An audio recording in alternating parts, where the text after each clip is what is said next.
यहाँ से मेरे से प्रॉब्लम था। Okay, good morning again. शायद साउंड नहीं था। I think you should be able to hear me now. आप मुझे सुन पा रहे होगे? हाँ, okay okay okay. Manorama, Sandeep, Mohammed, Kabbu, Raja, Indrani, Archana, Anshul, Dheeraj, Kanhaiya, Shiva, Shambhu, Subhash, Diksha, Chhaya, Dheeraj, Saurabh, बहुत लोग आ रहे हैं, Durga, Sunny, Subhash. I am not able to catch up now. I mean it's emerging so fast on the screen. इतना तेज चल रहा है कि Subodh, Diksha, thank you thank you thank you thank you thank you thank you.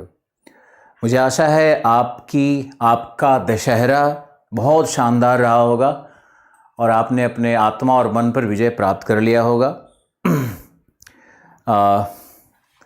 Dussehra में रावण का वध होता है और रावण प्रतीक है हमारे अंदर की बुराइयों का। कई बार लोग बहुत ज्ञानी होते हैं लेकिन फिर भी बुराइयों के कारण वो रावण बने रहते हैं। तो ज्ञानी व्यक्ति बुराइयों के साथ अगर हो तो वो रावण ही है। फिर उसके ज्ञान का भी सम्मान नहीं किया जा सकता है। और अगर ज्ञान कम भी हो लेकिन व्यक्ति बुराइयों से मुक्त हो तब वह राम बनता है। तो दो शब्द तो कहने ही थे। भारत का इतना बड़ा फेस्टिवल है और आप लोग हमसे फिर जुड़ गए। Love you too. जय Shri Krishna sir ji. Happy Dussehra. Vinay Vinay Vinay Vinay Vinay Vinay, Satya, Hitendra, Amarendra, Santosh, Bipin, Akanksha, Swayambhu, Rajanal, Hitendra. Okay okay, thank you. आज 1 मिनट का एक संदेश वाक्य आप लोग लिखना बंद कर दो। हमारा गुड मॉर्निंग हो गया। अब 1 मिनट का एक छोटा सा संदेश आपको देना है जो सब लोग बहुत ध्यान से सुनना है। आईएएस में जो प्रश्न पूछे जाएंगे या पीसीएस में जो प्रश्न पूछे जाएंगे वो प्रश्न आपके क्लास से होंगे, हमारे क्लास से होंगे। और जिन विषयों को बार बार दर्शाया जा रहा है, जैसे मैंने ऑस्ट्रेलिया में वेजिटेशन पे बहुत बल दिया, वनस्पति पे बल दिया। मैंने ऑस्ट्रेलिया के माइनिंग एरियाज़ पे बल दिया। मैंने ऑस्ट्रेलिया के कुछ विशेष जलवायु प्रदेशों पर बल दिया। मैंने ऑस्ट्रेलिया में जो नगरीकरण है और जहाँ पर अधिवासीय क्षेत्र बने हुए हैं उसके भौगोलिक कारणों की समीक्षा की। मैंने ऑस्ट्रेलिया में मरुभूमिकरण पर बात किया, मैंने आपको लिखवाया भी। फिर ऑस्ट्रेलिया में जो दावानल है उस पर एक प्रश्न दिया और उस प्रश्न का संबंध मैंने अल नीनो की जो परिघटना है उससे मैंने जोड़ा। तो आपको समझना है ये जो पहला टॉपिक था ये कई लोगों के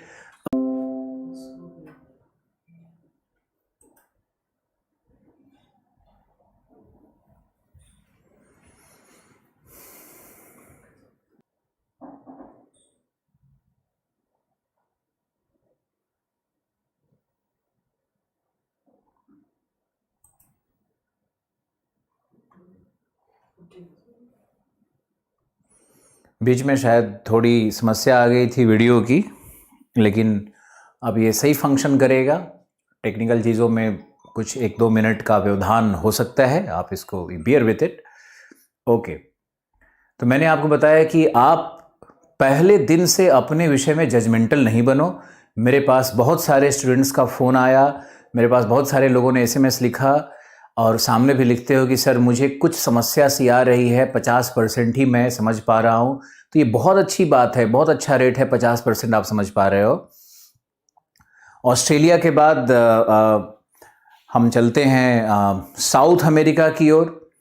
हमने साउथ अमेरिका को विषय क्यों बनाया? ऑस्ट्रेलिया सरल था, साउथ अमेरिका भी वैसे ही सरल है। तो अब हम साउथ अमेरिका को करते हैं आज। और ये जो क्लास आपका होने वाला है इसमें आपको 50% से हट कर के, मतलब बढ़ कर के आपको कम से कम 70-80% आपको समझना है, सीखना है। और जब तीसरा कॉन्टिनेंट करेंगे तब आपको 100% समझना होगा या 90% समझना होगा। तो ये धीरे धीरे प्रगति करेंगे हम लोग। Bhavani thank you. एसी चालू कर देते हैं।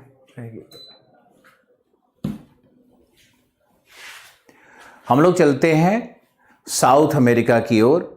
आप अपने नोटबुक पे एक टाइटल बनाओ, साउथ अमेरिका लिखो। अब जो निर्देश आ रहा है उसको सुनो। साउथ अमेरिका से कैसे प्रश्न आएंगे? अगर हम साउथ अमेरिका की ज्योग्राफी पे जाएंगे तो साउथ अमेरिका की ज्योग्राफी पर तो एक महाकाव्य लिखा जा सकता है।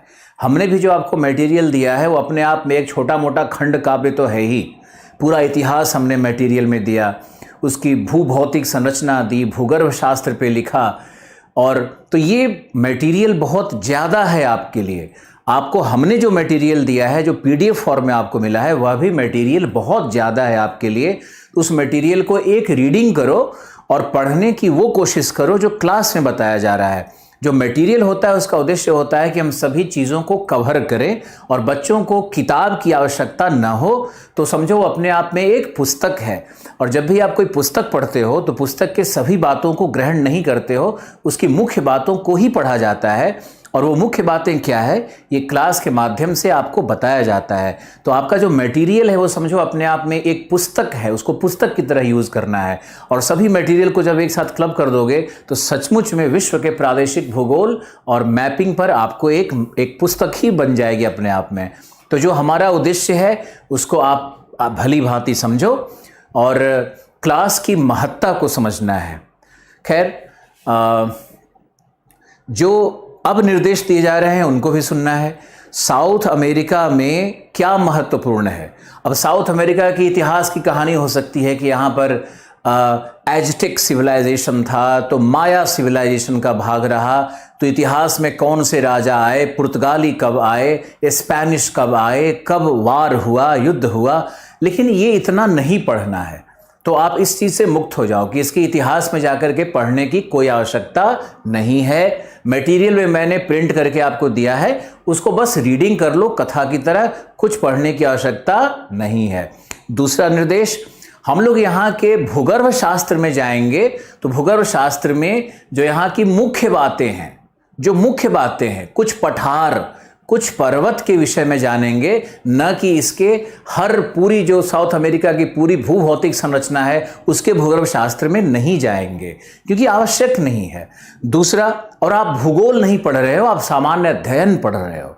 दूसरा कि यहाँ के जो वेजिटेशन है उसकी मुख्य विशेषता में जाएंगे कि वर्षा वन कहाँ पर हैं, सवाना कहाँ पर हैं, टेम्परेट ग्रासलैंड कहाँ पर हैं, जो स्टेपी घास मैंने कहा था वो कहाँ पे मिलते हैं, डाउन्स जैसी संरचना कहाँ पर है।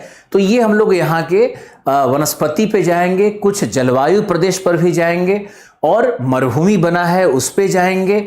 जो हमने ऑस्ट्रेलिया में जैसे पढ़ा था उसी तरह से यहाँ भी पढ़ना है। फिर हम लोग यहाँ का पूरा भूभौतिक मैपिंग करेंगे और मैप में सभी लोकेशंस को देखेंगे, उसको समझने की भी कोशिश करेंगे, उसके विशेषताओं को भी जानने की कोशिश करेंगे। तो ये हमारा अप्रोच होगा। फिर हम लोग देखेंगे कि यहाँ का पॉलिटिकल मैप से हमने शुरू किया था, तो पॉलिटिकल मैप में साउथ अमेरिका कैसे दिखता है। तो आज आपको कुछ मैपिंग का भी प्रैक्टिस करवाएंगे और आज आपको गेन करना है। आज से आपका जो समझने का क्षमता है वो निश्चित रूप से बढ़ना चाहिए और 5-7 क्लास के बाद आप बिल्कुल 100% आप समझने लगोगे, मेरा पूरा विश्वास है आपका। अब देखते हैं, आप मैसेज भेज रहे हो, मुझे कमेंट मिल रहा है, लेकिन वेस्टर्न ऑस्ट्रेलिया में बारिश नहीं होती है तो मैंने कितनी बार पढ़ा दिया।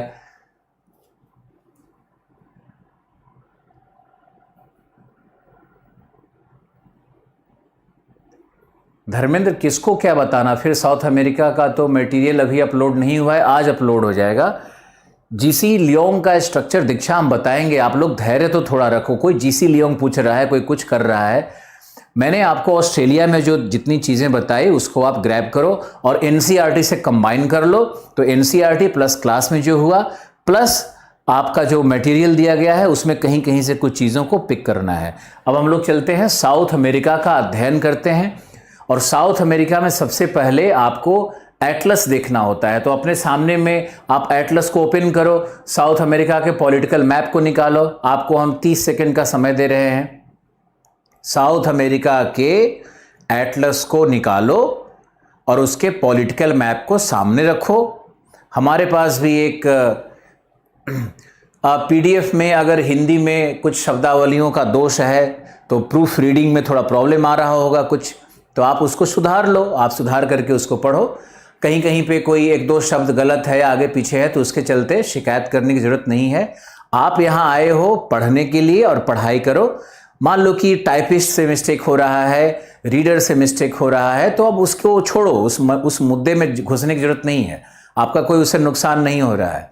आप पढ़ते रहो। हमारे लिए भी पहली बार ये सारा मटेरियल बनवाया जा रहा है, इतने व्यापक स्तर पे बनवाया जा रहा है, टाइम से बनवाया जा रहा है, तो एक दो चार मिस्टेक कहीं कहीं होता है, तो कोई बात नहीं है, आप उस पर ध्यान मत दो। उस मिस्टेक से आपके आईएएस बनने न बनने में कोई फर्क नहीं पड़ने वाला है। अब आइए और हम लोग देखते हैं साउथ अमेरिका को। ये जो साउथ अमेरिका हमने लिया है, इस मैप को आप देखो, ये हमारा पॉलिटिकल मैप है और पॉलिटिकल मैप को सबसे पहले हम पढ़ाते हैं। सब लोग बहुत ध्यान से देखो। ऑस्ट्रेलिया मान लिया, कुछ लोग ऑस्ट्रेलिया को कैप्चर नहीं कर पाए, तो आज अपॉर्चुनिटी है कि हम नए कॉन्टिनेंट को कैप्चर कर पाएं और चीज़ों को सीख सकें। आपको एक बात समझ में आनी चाहिए कि आप ज्योग्राफर नहीं बनने आए हो। आपको क्या बनना है? आईएएस अधिकारी, पीसीएस अधिकारी। तो जो प्रश्न पूछे जाने वाले हैं उनका अध्ययन करना है हम लोगों को। पूरा का पूरा ज्ञान का भंडार नहीं लेना है आपको। तो आप यहां देखिए कि ये पॉलिटिकल मैप है हमारा। तो इस पॉलिटिकल मैप में हम चलते हैं और जो सबसे बड़ा राज्य है साउथ अमेरिका का, सबसे पहले तो आपको हम बताएं कि जो साउथ अमेरिका है वो यहाँ पर है पनामा कैनाल।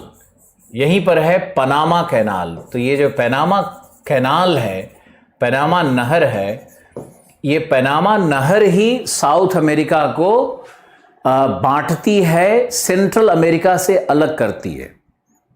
अमेरिका का 3 भाग है, बहुत ध्यान से सुनना है। अमेरिका के 3 भाग हैं, नॉर्थ अमेरिका, साउथ अमेरिका और बीच में सेंट्रल अमेरिका। तो अमेरिका का 3 भाग हुआ, north America, north America. North America को ही कहते हैं एंग्लो अमेरिका, इसी को कहते हैं एंग्लो अमेरिका, नॉर्थ अमेरिका। तो नॉर्थ अमेरिका के बाद एक नदी बहती है, उस नदी का नाम है रियो ग्रांडी। रियो ग्रांडी। तो रियो ग्रांडी के जो नॉर्थ में है, रियो ग्रांडी नदी के जो नॉर्थ में है वो कहलाता है नॉर्थ अमेरिका, या उसको कहते हैं एंग्लो अमेरिका, आंग्ल अमेरिका। सीखना शुरू कर दो।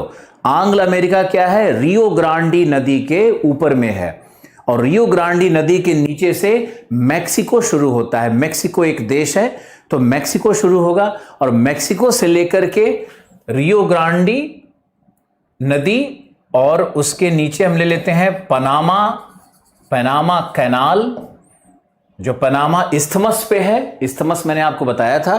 तो रियो ग्रांडी और पनामा कैनाल के बीच में क्या है? Central America, central America.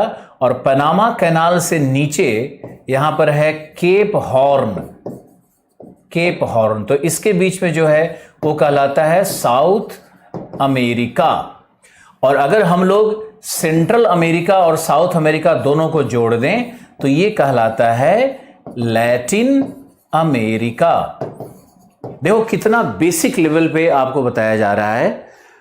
Anglo America क्या है, लैटिन अमेरिका क्या है, नॉर्थ अमेरिका क्या है, सेंट्रल अमेरिका क्या है और साउथ अमेरिका क्या है।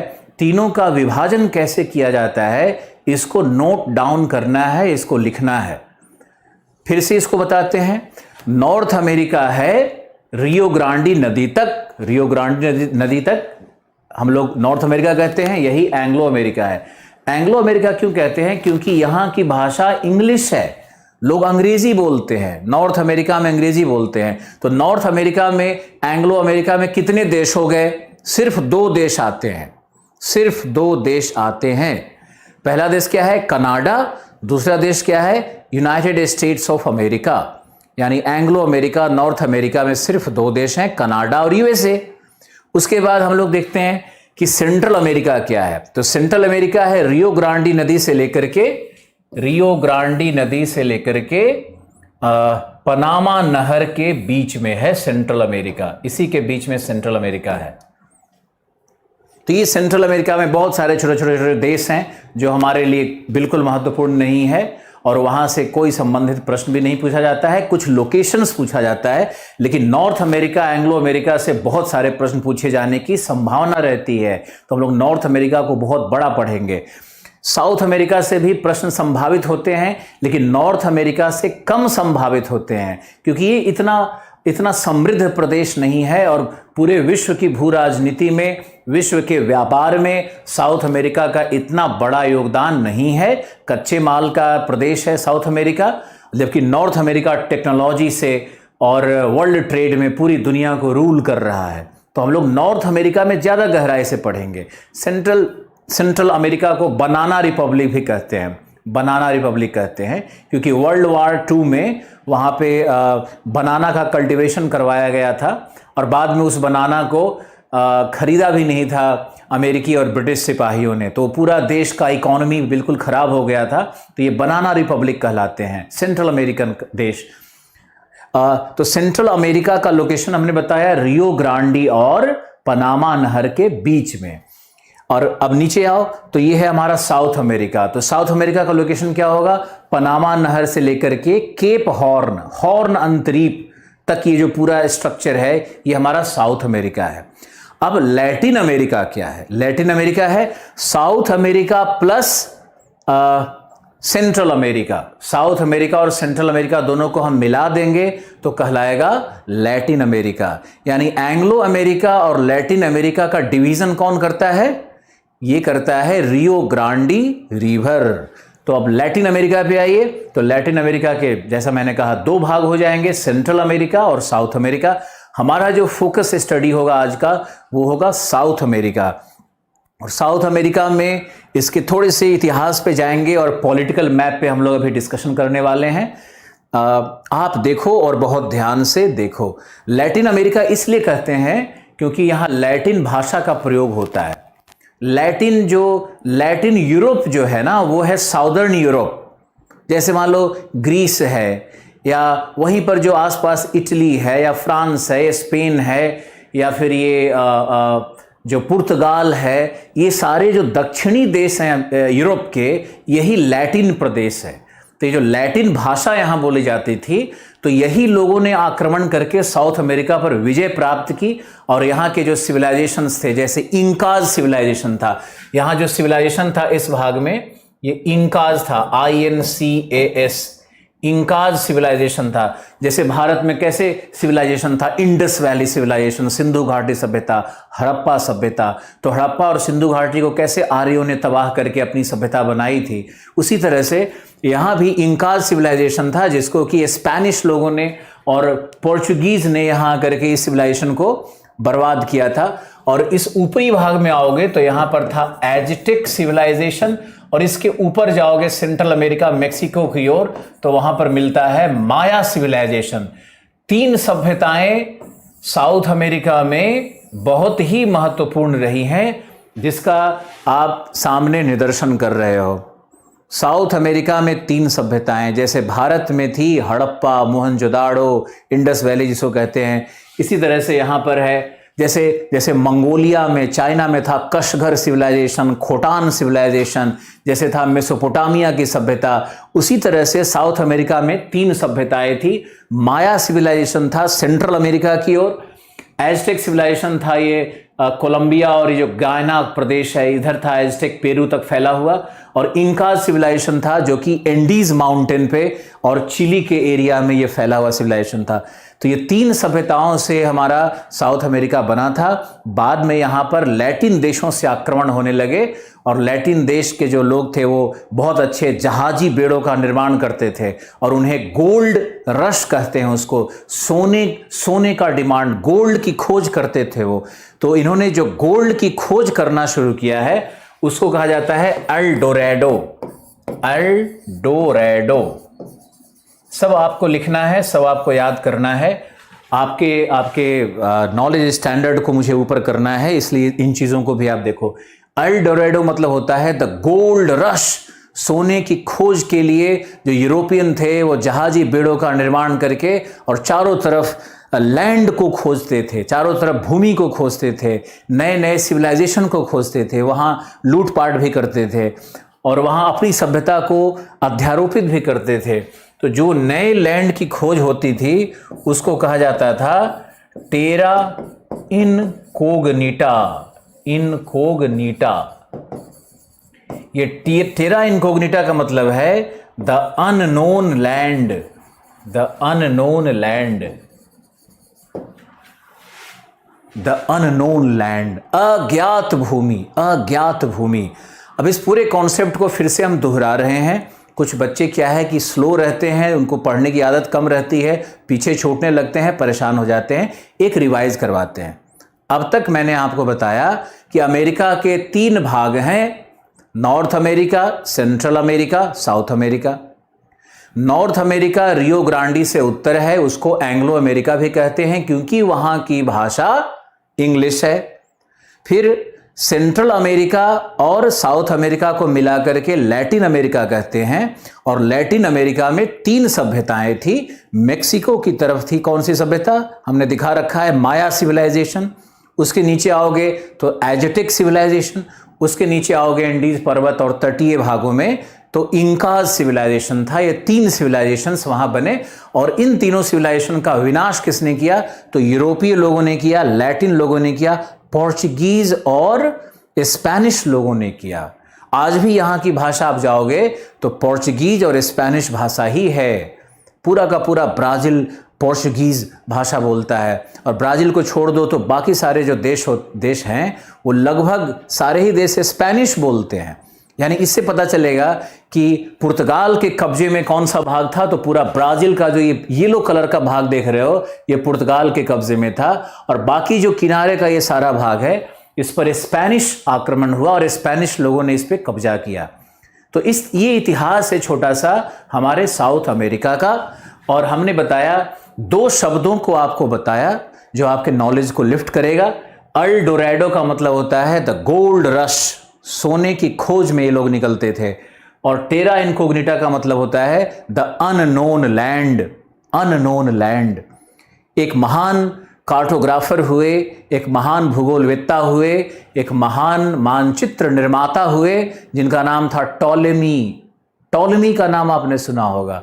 ये टॉलेमी ने ही विश्व का मानचित्र बनाया था और विश्व के मानचित्र में इन्होंने ही टेरा इनकोग्निटा शब्द को लिखा है जो कि अननोन लैंड है, जहां पर सोने का खान है। ऐसा भ्रम था लोगों को। तो इस सोने को खोजने के लिए ही सारे यूरोपीय निकल रहे थे। साउथ अमेरिका हो, नॉर्थ अमेरिका हो, ऑस्ट्रेलिया हो, एंटार्क्टिका हो, ये जो नए नए लैंड का कॉन्टिनेंट का जो खोज हुआ वो गोल्ड रश के कारण हुआ और इसी के कारण यूरोप का माइग्रेशन हुआ इन कॉन्टिनेंट्स के ऊपर में और यूरोप ने यहाँ जाकर के अपने उपनिवेश बनाए। अब ये इतिहास का भी प्रश्न बनता है, ये ज्योग्राफी में भी प्रश्न बनता है, ये प्रश्न मुख्य परीक्षा में भी पूछी जाती है। तो हमारे किसी भी लेक्चर का आप बहुत गहराई से समझा करो कि व्यक्ति क्यों बता रहा है, क्योंकि प्रवसन आपका एक विषय है, पेपर 1 मुख्य परीक्षा पेपर 1 में विषय है और उस प्रवसन में जो पहला प्रवसन है यूरोपियों का, वो डिफरेंट अलग अलग कॉन्टिनेंट्स पर जो प्रवसन है उस प्रवसन का मुख्य कारण क्या है, टेरा इनकोग्निटा और एल्डोरेडो। यूरोपियन माइग्रेशन का ये मूल कारण था। आपको ये याद रखना होगा और अगर आप इतना भी याद रखते हो तो आने वाले जो प्रश्न होंगे मुख्य परीक्षा में, जैसे मैंने देखा कि एक प्रश्न आया था मालागासी यानी मेडागास्कर, यानी अफ्रीका के आगे जो आइलैंड छोटा सा दिखता है वो मेडागास्कर और मेलागासी पर कैसे प्रवसन हुआ, इस पर एक प्रश्न आ चुका है। तो वहां पर भारतीयों का प्रवसन हुआ था और शुगर केन के प्लांटेशन के लिए हुआ था, शुगर केन प्लांटेशन के लिए हुआ था। तो ये प्रश्न जब आईएएस के मुख्य परीक्षा में आया हुआ है तो मेरे मन में ये बात आई कि भाई यूरोपियन माइग्रेशन पर भी कुछ आपको बताया जाए। तो ये मुख्य परीक्षा के लिए बहुत इंपॉर्टेंट विषय होगा। आगे भी इस पे बात की जाएगी, बृहद बात की जाएगी। अब हम लोग चलते हैं पॉलिटिकल मैप को देखते हैं, और पॉलिटिकल मैप को आप बहुत ही ध्यान से देखो और इसको याद रखना होगा। सिविलाइजेशंस को हटाया जा रहा है। सारे जो मैप में दिख रहे हैं, पहले पॉलिटिकल मैप में नाम, इन देशों के नाम को याद करने की कोशिश करनी है आपको, और इनका एक सीक्वेंस भी याद रखना है आपको। सीक्वेंस भी बहुत जरूरी होता है। जैसे हम लोग चलते हैं ब्राजील। ब्राजील सबसे बड़ा देश है, क्षेत्रफल के आधार पर भी और जनसंख्या के आधार पर भी। तो ब्राजील इतना विशाल देश है कि इसकी सीमाएं पूरे सभी अन्य देशों से जुड़ी हुई है, लेकिन सिर्फ 2 देशों से नहीं जुड़ी हुई है। एनसीईआरटी का प्रश्न मैंने आपसे पूछा, आप मुझे उत्तर दो, लिख करके उत्तर दो। आप बताओ कि ब्राजील की सीमा दक्षिण अमेरिका के किन 2 राष्ट्रों से नहीं जुड़ती है? मुझे जवाब दो।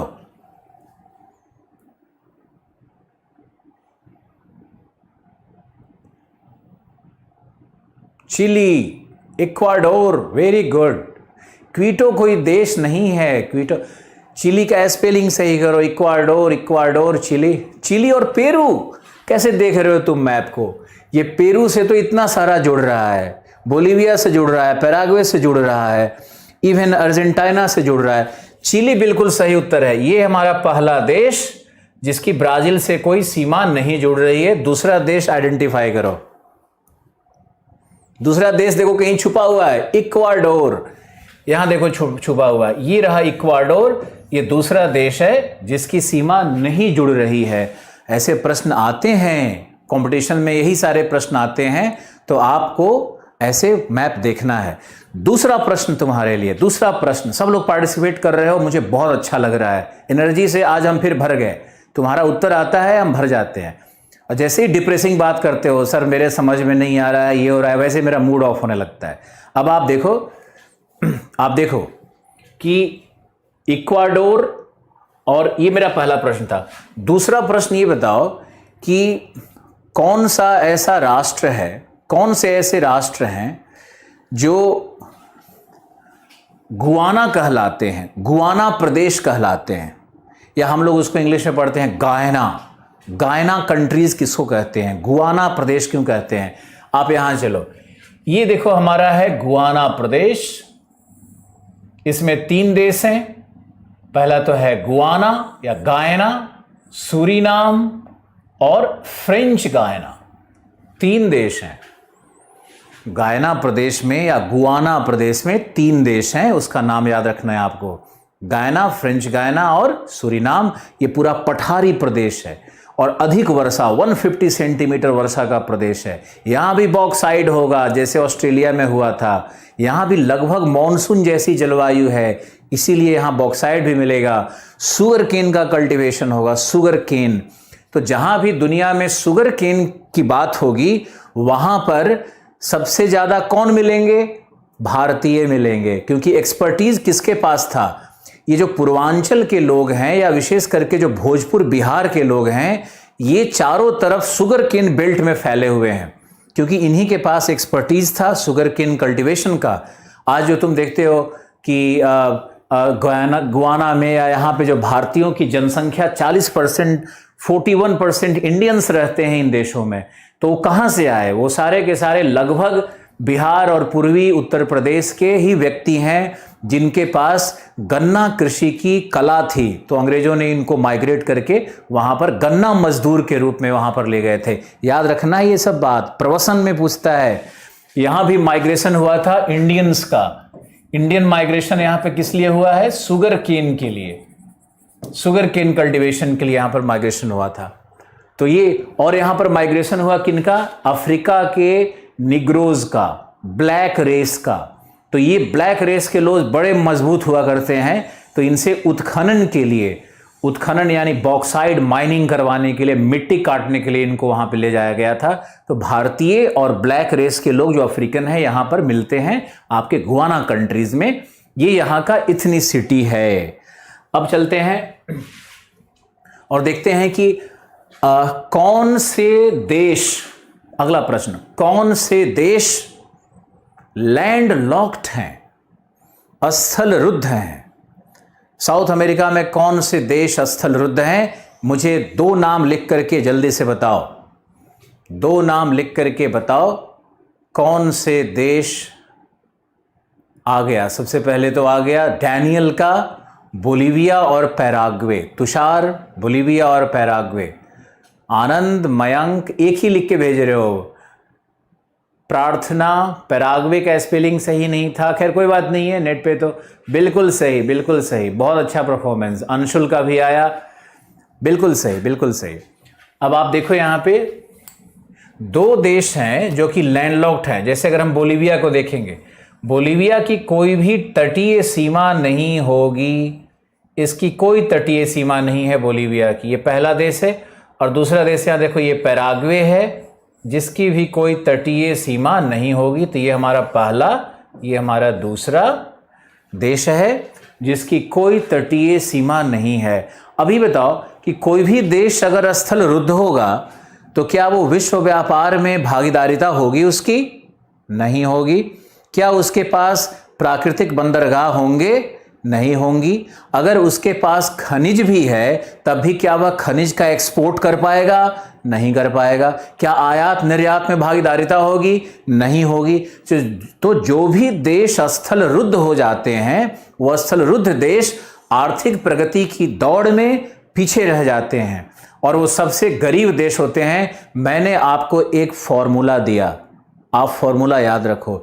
जितने भी स्थल रुद्ध देश होंगे, यहां तक कि जितने भी स्थल रुद्ध प्रांत होंगे, वो पिछड़े हो जाते हैं क्योंकि विश्व व्यापार और नगरीकरण वहां पर कम हो जाता है। इसका एक बड़ा सुंदर सा उदाहरण है दक्षिण पूर्व एशिया का। दक्षिण पूर्व एशिया एक ऐसा जगह है जहां पे आर्थिक प्रगति हो रही है और दक्षिण पूर्व एशिया के 4 देशों को क्या कहते हैं? Asian tigers.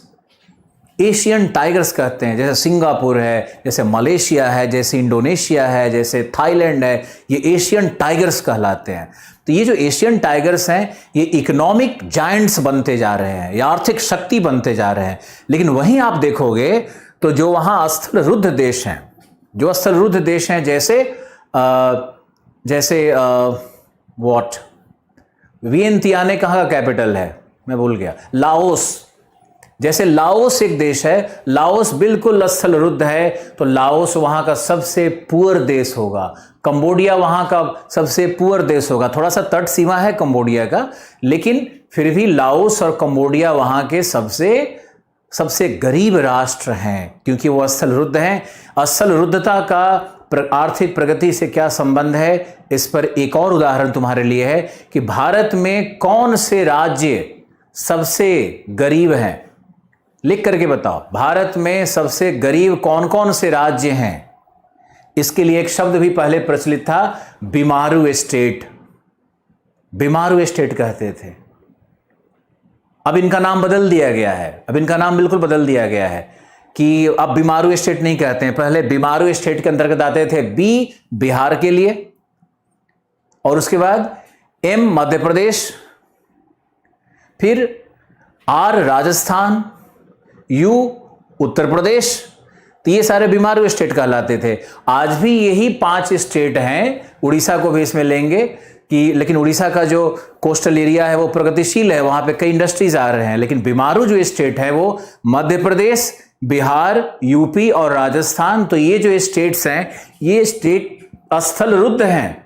तो भारत में यहाँ पे आर्थिक प्रगति कम है क्योंकि अभी जमाना क्या है, युग क्या है, विश्व व्यापार का, नगरीकरण का, औद्योगिक अवस्थितियों का।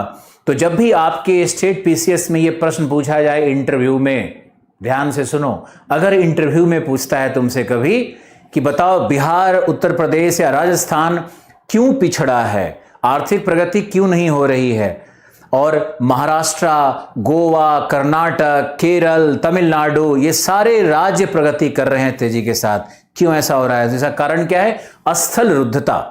और अगर आप पूछोगे कि भाई पंजाब और हरियाणा क्यों प्रगति कर गया, तो वहां तो हरित क्रांति सरकार ने करवाई। तो सरकार के नीतियों एवं सरकार के अथक प्रयासों के कारण पंजाब और हरियाणा में प्रगति आई और पैसा आ गया।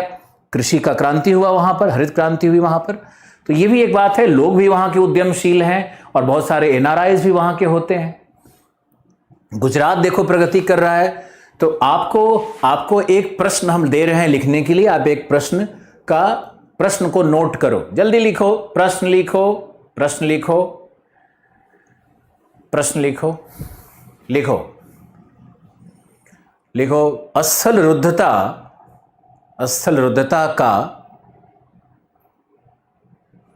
आर्थिक प्रगति पर, आर्थिक विकास की क्रियाओं पर, आर्थिक विकास की, आपका कमेंट आता है निर्लप,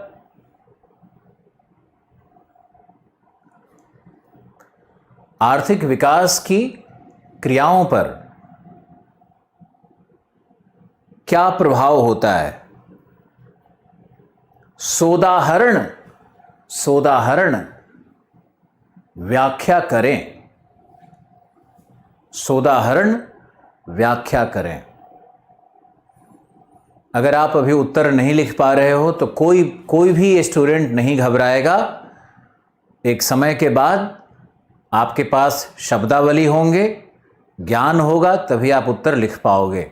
और जो लोग लिख पा रहे हैं इसका मतलब है कि वो पहले से कुछ न कुछ अच्छा पढ़ते रहे हैं, ग्रेजुएशन में, स्कूल में ध्यान दिया पढ़ने में।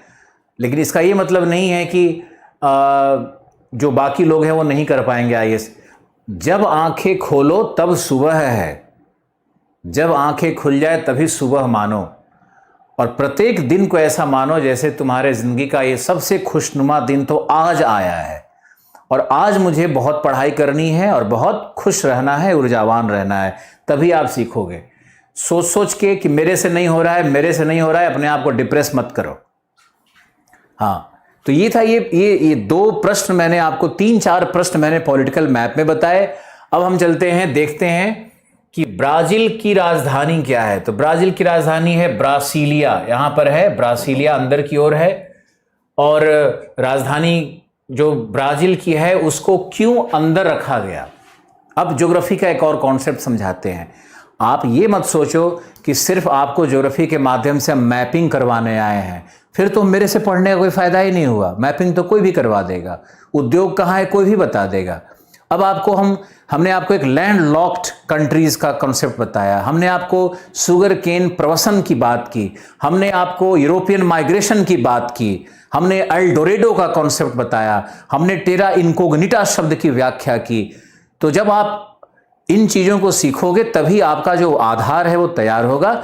और आगे देखते हैं इस पे कि ब्राज़ील की राजधानी अंदर में क्यों है। ब्राज़ील की ये पहली राजधानी नहीं है, ये पारंपरिक राजधानी नहीं है। ब्राज़ील में बहुत बड़े बड़े सिटीज़ हैं।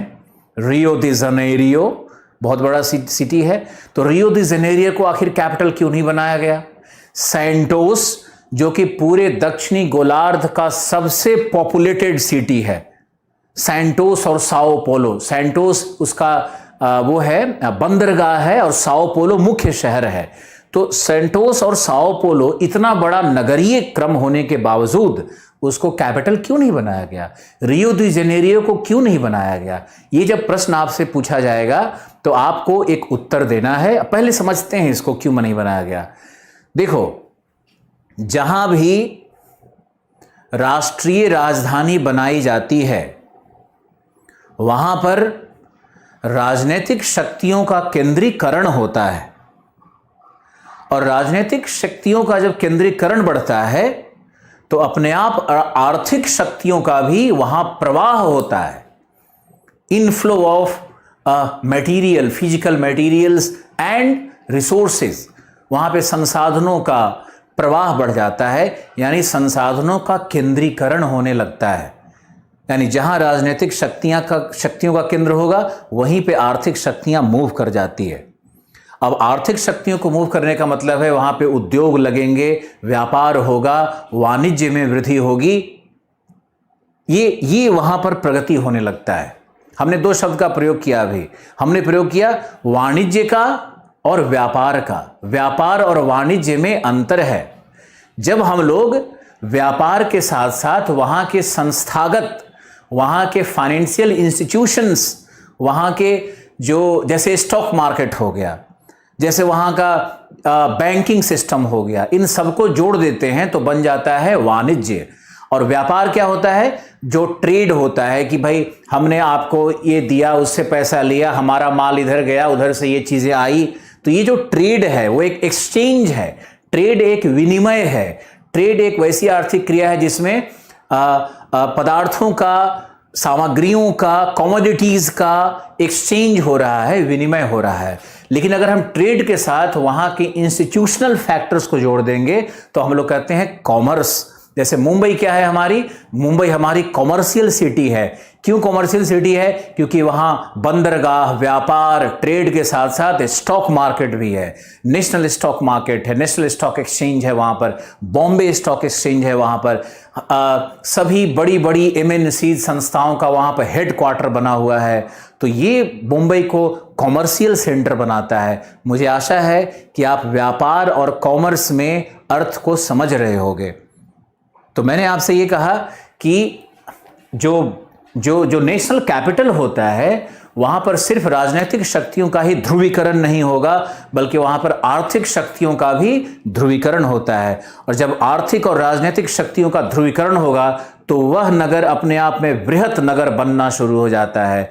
और जब बृहत नगर बनना शुरू होगा तो इकोनॉमिकली डिप्रेस्ड एरिया में, जहां पर आर्थिक रूप से पिछड़ापन है, आर्थिक रूप से पिछड़े जो क्षेत्र हैं, तो उस पिछड़े क्षेत्र में अगर कैपिटल सिटी को शिफ्ट कर दिया जाए तो वहां पर आर्थिक विकास हो जाता है। इसी कारण से ब्राजील ने क्या किया कि अपने बड़े शहरों को, जो बड़े शहर थे यहां पर बने हुए, उन सबको छोड़ करके अंदर जा करके ये ब्रासीलिया का निर्माण किया, ब्रासीलिया सिटी का निर्माण किया। और ब्रासीलिया का निर्माण किया क्योंकि उसे पिछड़े क्षेत्रों में आर्थिक प्रगति लानी थी, इसलिए किया। अब एक सारांश बताते हैं आपको, 3 लाइन का है बस। यदि पिछड़े क्षेत्रों में आर्थिक प्रगति लानी है, आर्थिक क्रियाओं को बढ़ाना है, तो वहां पर राष्ट्रीय राजधानी को या राज्य की राजधानी को अगर शिफ्ट कर दिया जाए तो वहां पर आर्थिक प्रगति संभव होती है। क्यों? क्योंकि राजनीतिक शक्तियों का जहां ध्रुवीकरण होगा वहीं पर आर्थिक शक्तियों का भी ध्रुवीकरण शुरू हो जाता है और वहां पर ट्रेड और कॉमर्स का विकास हो जाता है, जिससे वहां के संसाधनों का भी सेंट्रलाइजेशन, उस केंद्र की ओर प्रवाह बनने लगता है। और संसाधनों को जब वहाँ जैसे उत्खनन शुरू हो जाएगा, कृषि शुरू हो जाएगा, तो ग्रामीण विकास भी होने लगता है। और ग्रामीण विकास होगा तो वहाँ पे फिर शिक्षा का विकास और अंत में पूरे प्रदेश का विकास होने लगता है।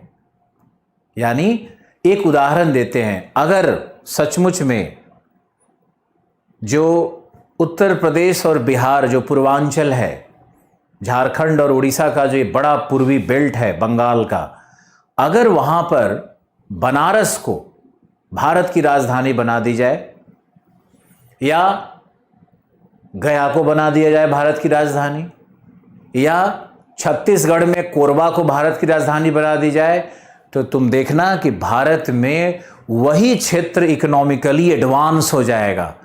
हरियाणा पहले क्या था? हरियाणा तो एक ऑलमोस्ट बंजर भूमि है, अर्धशुष्क प्रदेश है, पशुपालन का एरिया था। लेकिन आज देखो हरियाणा भारत का सबसे उन्नत स्टेट बन गया है। यहाँ के लोग सबसे ज़्यादा शिक्षा क्षेत्र में आ रहे हैं तेज़ी से उठ करके, आर्थिक शक्ति यहाँ बहुत बड़ी बन गई है क्योंकि ये राष्ट्रीय राजधानी क्षेत्र के अंतर्गत आ रहा है, तो लैंड का प्राइस बढ़ जाता है। अब ये जो बात मैंने आपको बताई, इसको एक प्रश्न के रूप में लिखो, प्रश्न के रूप में लिखो, लिखो एक प्रश्न।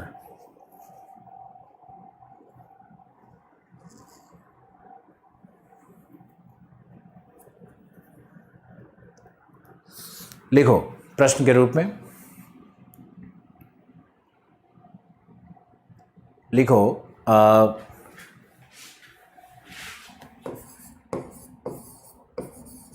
सीक्वेंट ऑक्यूपेंस हिंदी में अनुक्रमित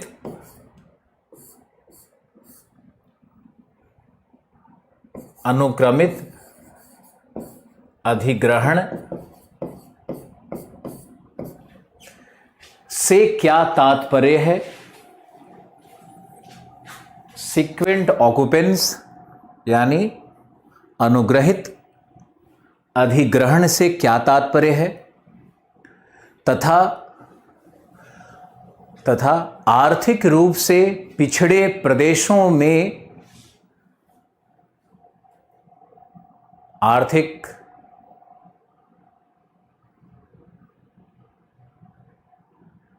लखनऊ बिल्कुल पिछड़ा शहर था, कानपुर बड़ा शहर था ना, लखनऊ तो कुछ नहीं था। लखनऊ तो एक बस नवाबों का शहर था, दो चार टूटे फूटे इमारत और जो हथकरघा उद्योग था वही तो था वहाँ पे। तो देखो लखनऊ में नेशनल कैपिटल शिफ्ट हुआ तो कानपुर मर रहा है और लखनऊ ग्रो कर रहा है। बिल्कुल सही उदाहरण दिया, बहुत सही आपने उदाहरण दिया और बिल्कुल सही समझ रहे हो आप लोग।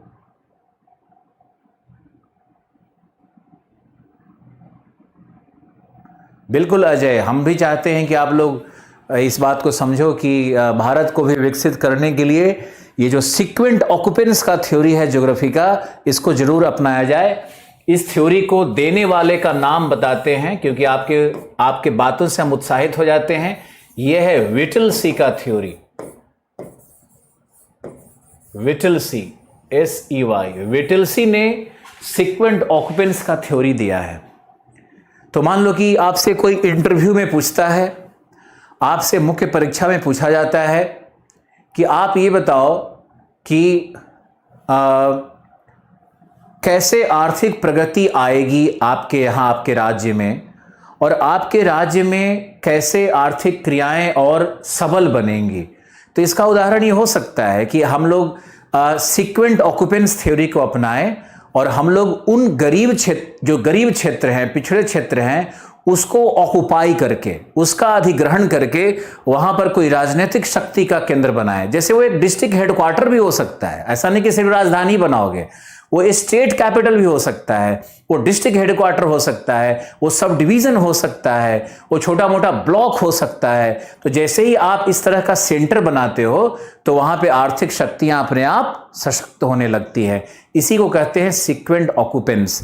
अब सीक्वेंट ऑक्यूपेंस में आप देखो, समझो तो ब्राजील ने क्या किया, देखा कि ब्राजील में रियो दी जेनेरियो, जो वहां का रियो दी जेनेरियो वहां का कल्चरल कैपिटल है, सांस्कृतिक कैपिटल है, तो वहां से राजधानी को शिफ्ट करके अंदर ले गया, ब्राजील का ब्रासिलिया राजधानी बना दिया।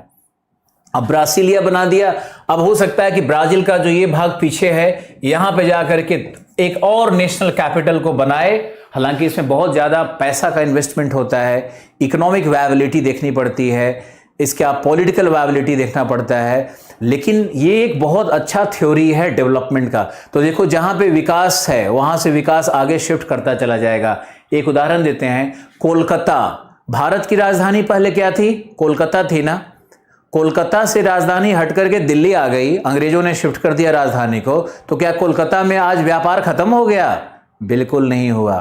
कोलकाता आज भी समृद्ध है, आज भी सबसे ज्यादा लोगों को एम्प्लॉयमेंट देता है, और दिल्ली भी समृद्ध हो गया। अब दिल्ली के साथ साथ NCR समृद्ध हो गया।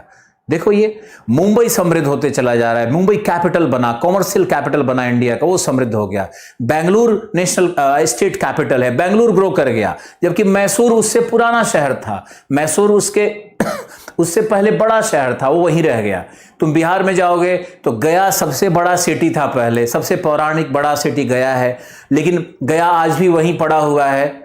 एक तो वहां पे जो राजनेता हैं वो सब तो वैसे ही हैं, गंवार हैं वहां पे, तो बुद्धि भी तो नहीं है किसी को, तो वहां भी यही हाल बुरा कर रखा है, दुनिया का सबसे पॉल्यूटेड घटिया गंदा सिटी बना दिया।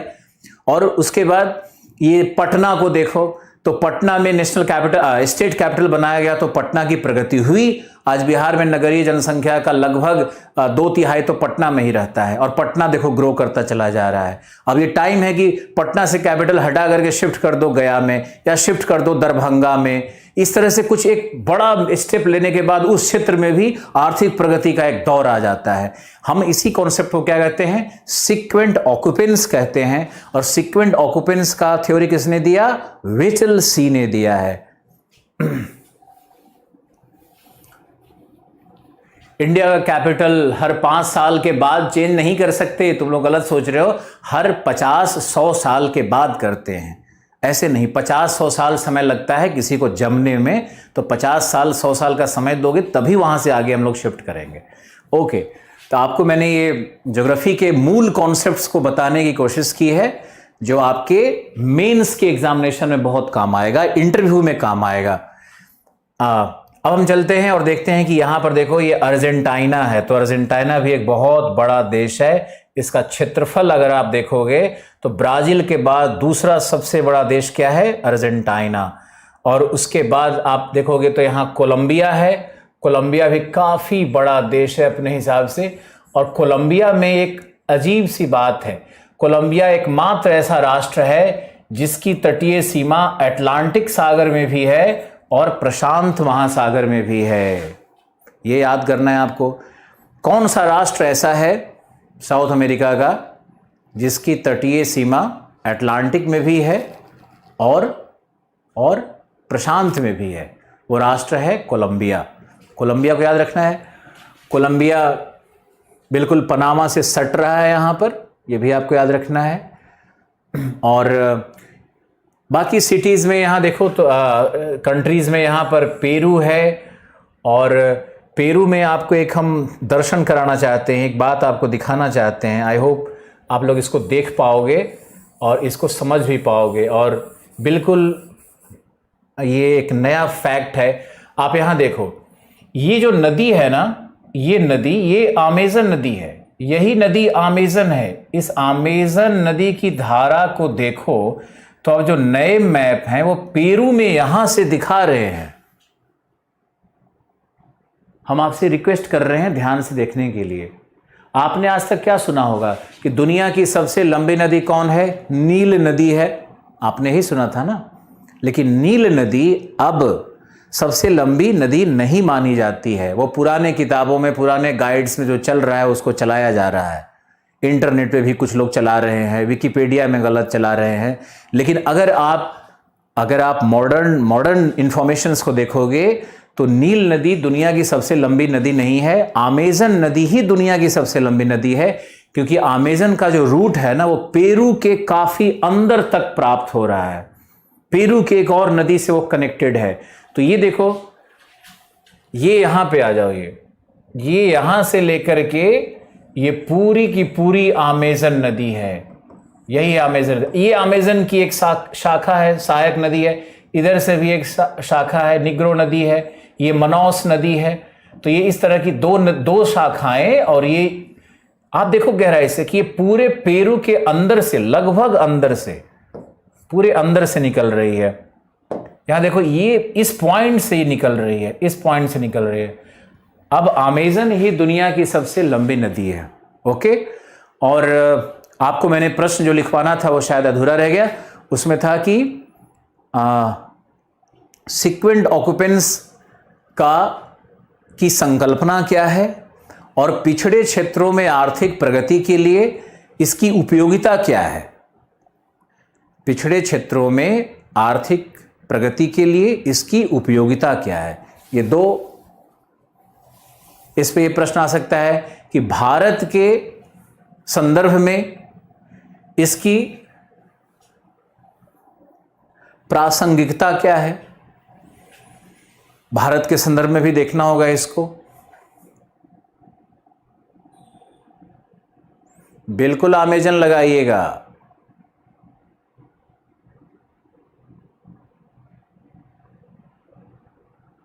थैंक यू दीपक।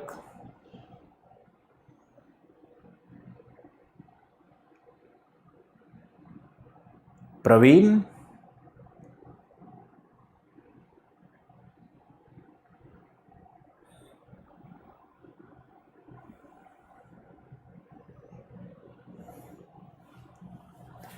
मैं सबको पढ़ पाता हूं, ऐसा नहीं कि नहीं पढ़ पाता हूं। आप देखो, सिक्वेंट ऑक्यूपेंस और जो मैंने देश आपको दिखाए अमेजन के विषय में बताया, ये इन्फॉर्मेशंस आपको याद रखना है। अब हम चलते हैं एक और पॉलिटिकल मैप में, और इस पॉलिटिकल मैप के द्वारा हम आपको दिखाते हैं कि राजधानियां किस प्रकार से हैं, और फिर हम खुद मैप को ड्रॉ करके आपके सारे भौतिक दशाओं को फिर एक्सप्लेन करेंगे। आप बस धैर्य से देखते रहिए। गुलशन को ये स्टैंडर्ड बुक नहीं पढ़ना है, बुक तो मैंने आपको पीडीएफ के फॉर्म में दिया ही है, वो बुक ही अपने आप में। Thank you Mayank, thank you Shiva. सिर्फ मैप रटने का कोशिश नहीं करो, भूगोल के अंदर का जो ज्ञान है उसको लेने का कोशिश करो। सीक्वेंट ऑक्यूपेंस क्या है, टेरा इनकोग्निटा क्या है, माइग्रेशन कैसे हुआ, ये आईएएस में लोग यहां घुसते हैं यार। तुम क्या सोचते हो, सभी बच्चों से बात है मेरी, सभी लोगों से बात है मेरी, आप क्या सोचते हो कि अमेजन नदी की लंबाई पूछेगा, एंडीज पर्वत की लंबाई पूछेगा, उच्चतम शिखर पूछने वाला है? जो इस देश के बाकी शिक्षक बैठ करके कूद कूद के पढ़ा रहे हैं वो पूछेगा? कभी पूछा है? कभी नहीं पूछा है और ना पूछेगा। वो आपसे पूछेगा वही जो आपको हम पढ़ा रहे हैं। 15-20 साल हो गया मुझे पढ़ते और पढ़ाते। तो आप लोग को जो मैं बता रहा हूं ना, आप उसको बहुत गहराई से सुन करके उसी को नोट करो। मेरे लिए बहुत आसान है कि हम एक मैप निकालें और मैप में 50 नदी दिखा दें। बहुत आसान है कि हम पर्वत श्रृंखला दिखा करके वाहवाही लूट लें। उद्योग यहाँ है, उत्खनन यहाँ है, कभी नहीं पूछेगा। पीटी में कभी पूछ सकता है, वो हम आपको बताएंगे। लेकिन आप पहले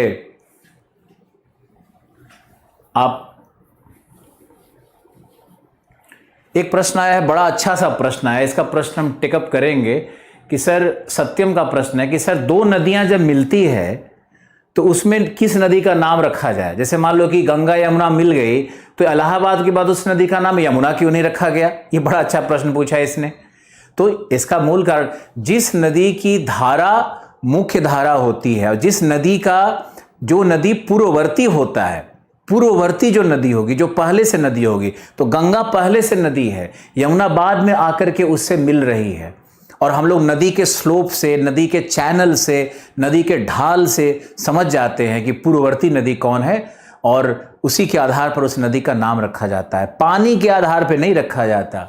ओके, ठीक है।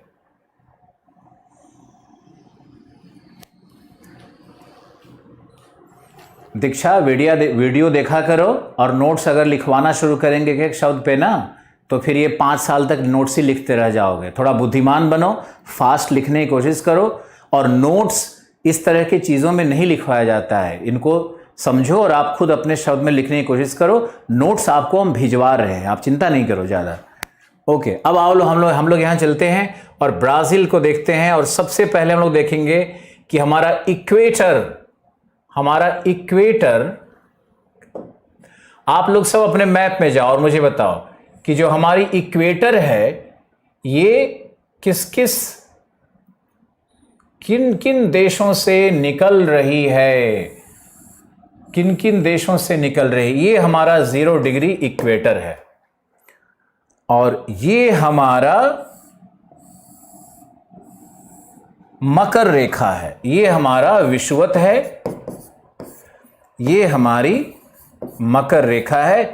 तो मैपिंग पे आधारित इस बार भी प्रश्न पूछा उत्तर प्रदेश में कि अफ्रीका से कर्क रेखा किन किन देशों से निकलती है।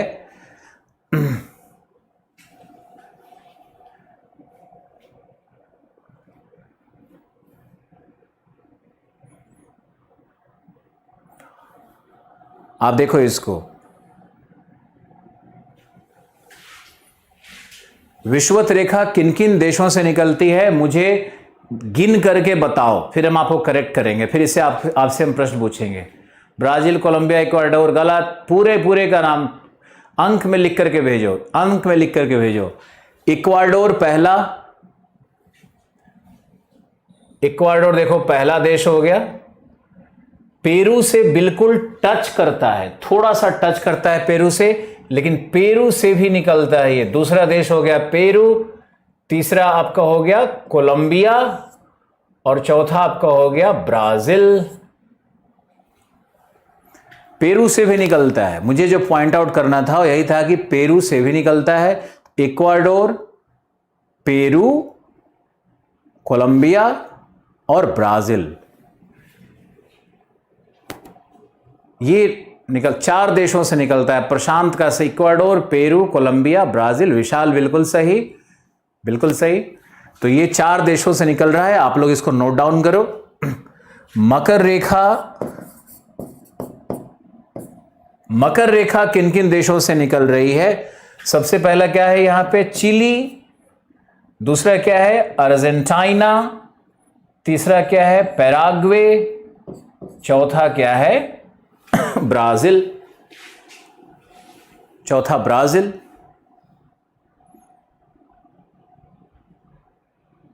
चौथा ब्राजील। इसमें जो मूल जो जो जो प्रश्न यूपीएससी पूछेगी ना, वो इक्वेटर पे ज्यादा पूछेगी, क्योंकि इसमें बहुत लोगों को पता रहता है कि पेरू से इक्वेटर नहीं निकलता है, लेकिन पेरू के उत्तरी भाग से इक्वेटर निकलता है, ये आपको याद रखना है। तो ये हमारा 2 रेखा है जिसको हमको जिसे देखना है।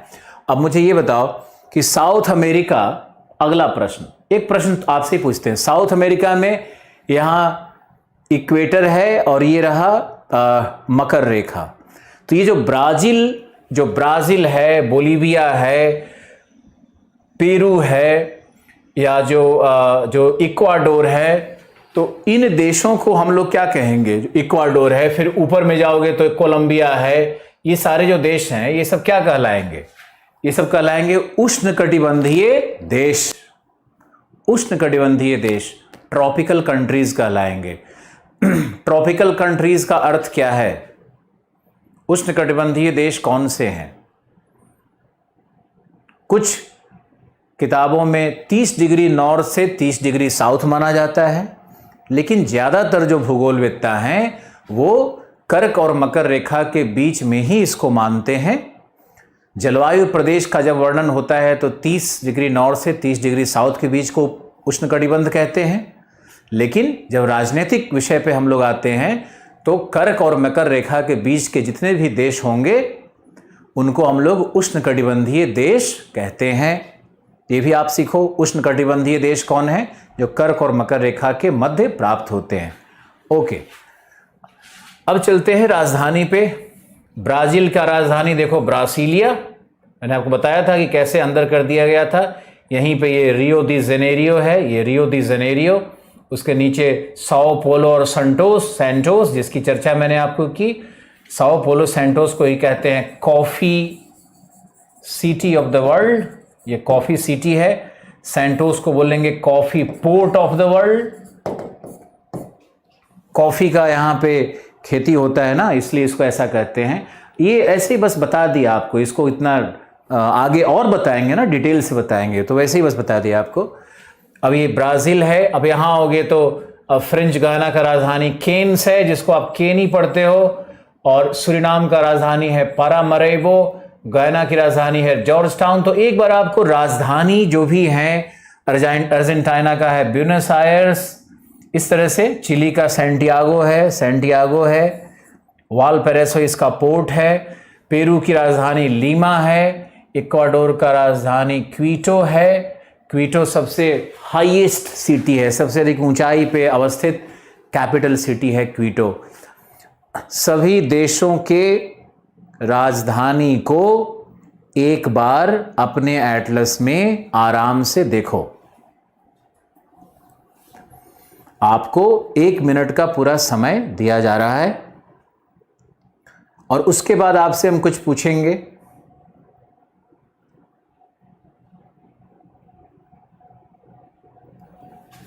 फिर आपसे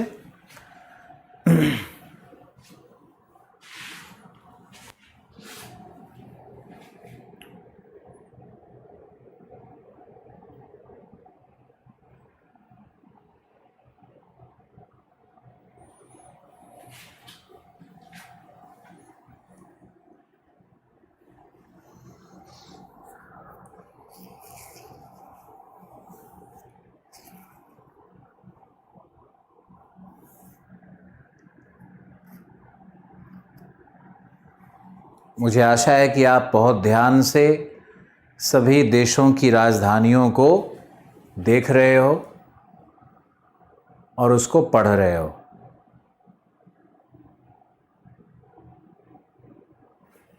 वीडियो को दोबारा देखोगे, तीसरी बार देखोगे, चौथी बार देखोगे, पांचवी बार देखोगे, तो अपना जो ये 5 बार देखने का जो आपको पावर है, इस किसी दोस्त के साथ शेयर मत कर लेना, नुकसान तुम्हारा बहुत बड़ा हो जाएगा। 5 बार लेक्चर को सुनना अपने आप में आंसर राइटिंग को प्रिपेयर करवा देगा। और जो भी मैंने बोला सीक्वेंट ऑक्यूपेंस पे, माइग्रेशन पे, तो वो सब आप जब 5 बार सुनोगे तो अपने आप रोक रोक करके देखो उसको, शब्दों को लिखो, आप खुद लिखने लगोगे। बाकी तो हिंदी भाषा ही लिखनी है आपको। बिल्कुल सही पंकज, बिल्कुल सही। प्रतिभा आपका भी सही है।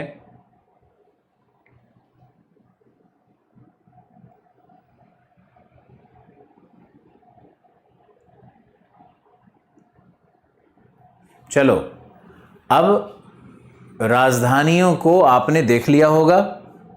अब आपसे एक हम प्रश्न पूछते हैं और देखो मजा आएगा तुमको। मुझे बताओ, साउथ अमेरिका में सबसे उत्तरतम राजधानी कौन सी है? Northern most capital in south America, बताओ, बिना एटलस देखे बताओ।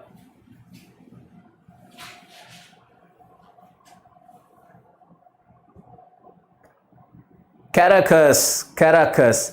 फिर से ध्यान से देखो तो शायद सही है या गलत है? सही है या गलत है?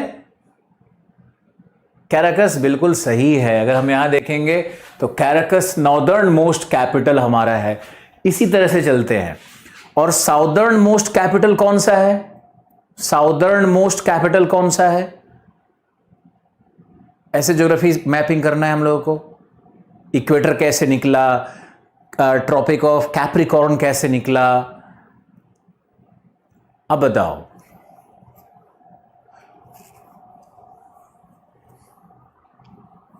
Southern most capital Buenos Aires है, सैंटियागो है, मॉन्टेविडियो है, जल्दी बताओ कौन सा है? कुछ ब्यूनस आयर्स लिख रहे हो, कुछ गलत कर रहे हो यार, मजा नहीं आ रहा है। मैंने 3 क्लू दिए ना आपको, ब्यूनस आयर्स है या मॉन्टेविडियो है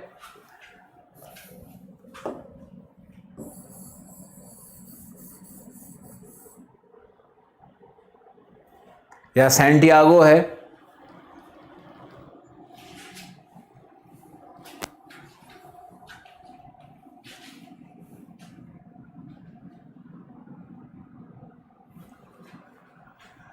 इसका सही उत्तर है मॉन्टेविडियो। ये कठिन प्रश्न है क्योंकि तीनों सिटीज लगभग एक लाइन में आ रहे हैं। तीनों सिटीज एक लाइन में आ रहे हैं। आप देखो यहां पर तो इसमें तो इतना शो नहीं कर रहा है ढंग से, लेकिन तीनों सिटीज बिल्कुल लाइन में आ रहे हैं। यहां देखो, ये यहां पे सैंटियागो है। अगर यहां से एक सीधी रेखा हम लेंगे तो इस तरह से जाता है। अब इसको क्रम में सजाओगे तो सैंटियागो है, उसके नीचे ब्यूनस आयर्स है और उसके नीचे मॉन्टेविडियो है। ये एक इंपॉर्टेंट प्रश्न था। मॉन्टेविडियो बिल्कुल सही उत्तर है। मैपिंग को ऐसे ही करना है, इंजॉय करना है, उसको देखना है, उसमें सीक्वेंसिंग करना होता है। एक प्रश्न और आपसे लेते हैं कि बोलीविया की 2 राजधानियां हैं। मैप में एक ही दिखाता है, बोलीविया की 2 राजधानी है। 2 राजधानी कौन सी है? मैप में एक ही दिखाता है।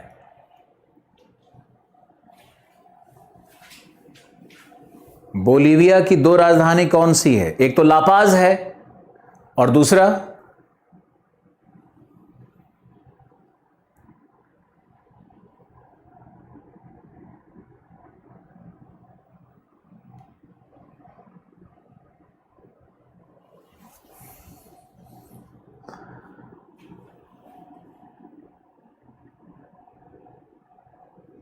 बोलीविया का कैपिटल सब गलत लिख रहे हो, सब झूठ लिख रहे हो।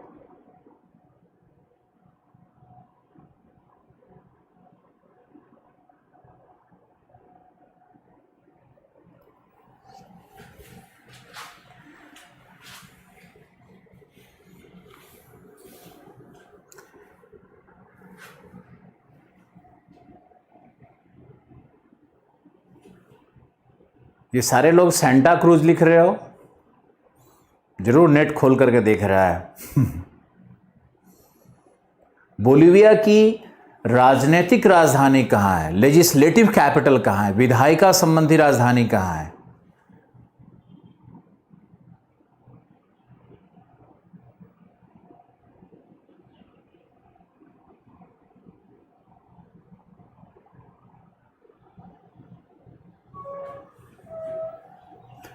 पोटोशी गलत, पोटोशी गलत, त्रिनिडाद गलत, ली एल्टो गलत। सब लड़के बस मैप देख करके गेस कर रहे हो। ये बहुत गलत बात है, ये बहुत गलत बात है। राजनीतिक राजधानी लापाज, अब जरूर खोजना पड़ेगा, बिल्कुल। तारा जी गलत, लापाज तो एक है ही। उफ, एल लातो गलत। मुझे लग रहा है कि जिसको जहाँ जो मिल रहा है सब बस लिख के टाइप कर रहा है। कोई पोटोसी लिख रहा है, कोई कुछ लिख रहा है।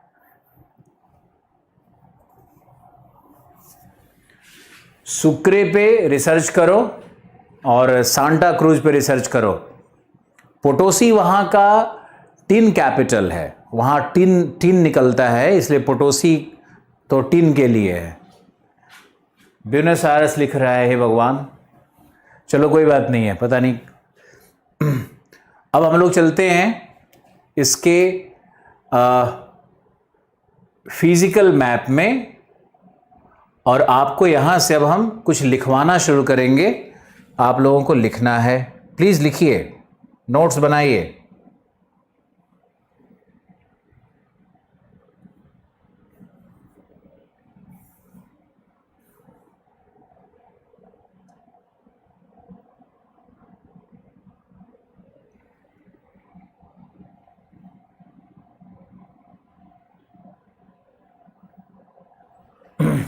ये हमारा फिजिकल मैप है और आपको हम एक नोट्स बनवाते हैं, आप प्लीज़ लिखो। देखो, प्रश्न कैसे आएंगे उसको लिखना है। ऋषि, तुम्हारा उत्तर बिल्कुल सही है, सुक्रे।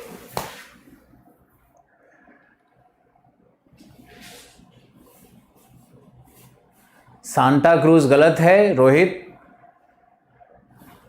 सांता क्रूज आप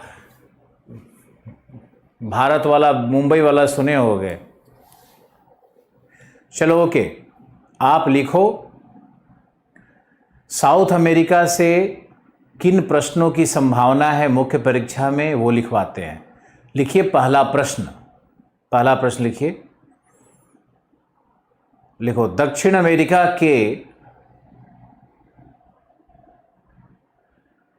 अमेरिका के लौह संसाधन, लौह अयस्क या लौह संसाधन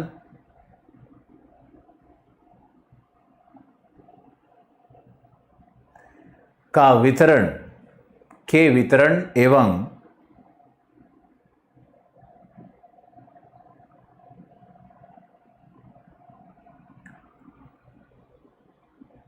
लौह इस्पात उद्योग के अवस्थिति,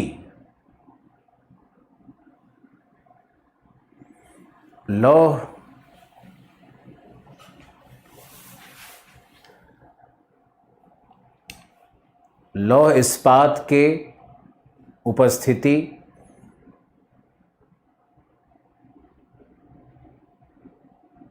लौह इस्पात की उपस्थिति, लौह इस्पात उद्योगों की अवस्थिति पर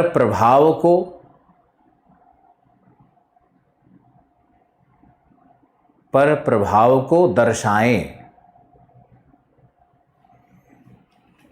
पर प्रभाव को दर्शाएं।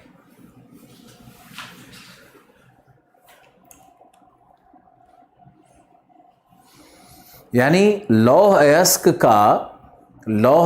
का जो उत्खनन केंद्र है उसका इस्पात उद्योग की अवस्थिति पर क्या प्रभाव है साउथ अमेरिका में, ये प्रश्न मुझे लग रहा है आएगा। सिलेबस के अनुसार हम देख रहे हैं। दूसरा प्रश्न लिखो। दूसरा प्रश्न, दक्षिण अमेरिका के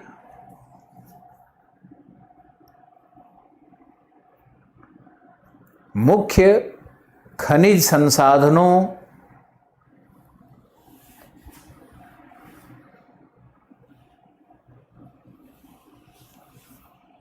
के वितरण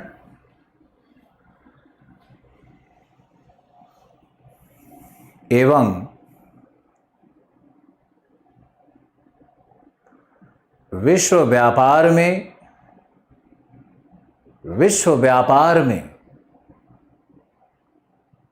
भागीदारिता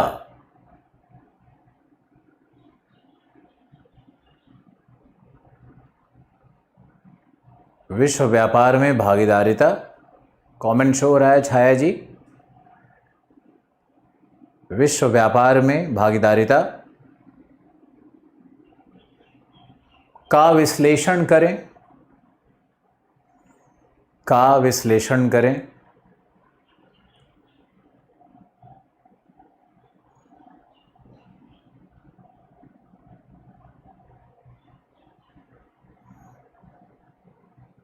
तीसरा प्रश्न लिखो साउथ अमेरिका से। इन प्रश्नों में क्या लिखना है हम ही बताएंगे, लिखवाएंगे कुछ को। तीसरा प्रश्न, कुछ लोग अपने बुद्धि से इतने परेशान रहते हैं कि पहले से ही सोचना, डरना, घबराना शुरू कर देते हैं।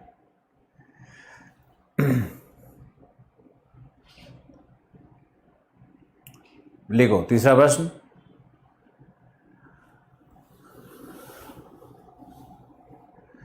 दक्षिण अमेरिका में विशेषकर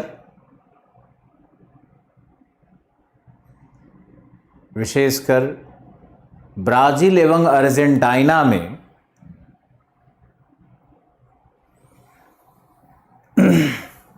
खाद्य प्रसंस्करण उद्योगों का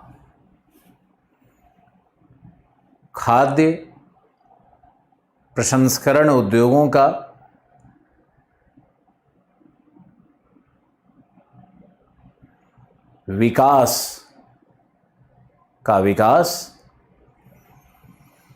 एवं विश्व व्यापार में भागीदारिता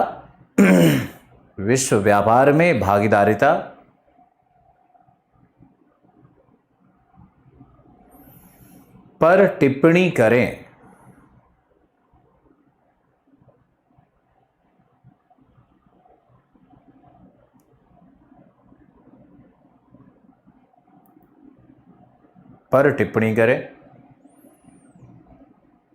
विश्व व्यापार में जो भागीदारिता है उस पर टिप्पणी करनी है आपको।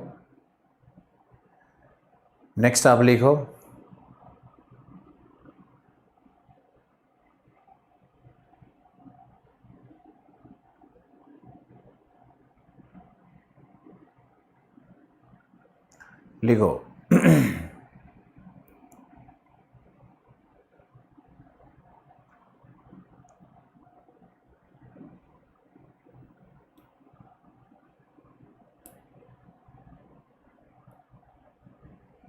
एक और लिखवाते हैं। लिखो, पंपास क्षेत्र में PAMPAS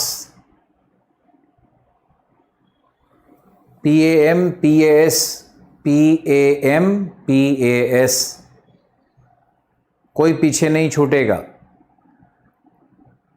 साउथ अमेरिका के पंपास क्षेत्र में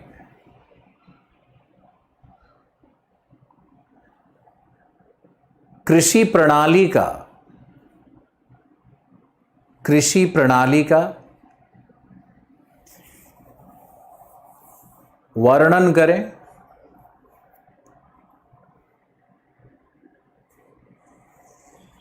एवं अतिरेकी कृषि, अतिरेकी मतलब अधिक कृषि, ज्यादा कृषि,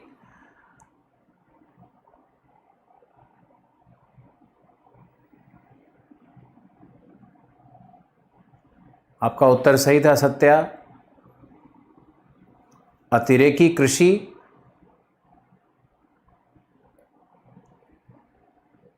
के कारण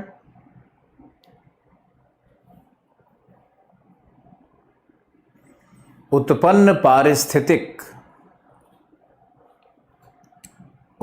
पारिस्थितिक समस्याओं का वर्णन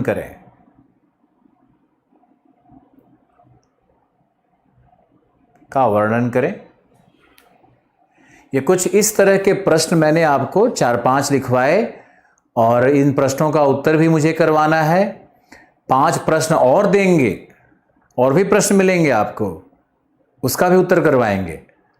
और हम लोग अभी दक्षिण अमेरिका के भौतिक भूगोल पे चलते हैं, भौतिक भूगोल का अध्ययन करते हैं और भौतिक भूगोल को बहुत गहराई से पढ़ते हैं। आप एक नोट्स को लिखो। अभी तक मैंने आपको सिर्फ वहाँ के पॉलिटिकल मैप पर बड़ी साधारण सी चर्चा की, लेकिन उसमें भी कई कॉन्सेप्ट्स बताए। अब आपको भौतिक मैप पर आना है और भूभौतिक विभाजन करना है। लिखिए, लिखो।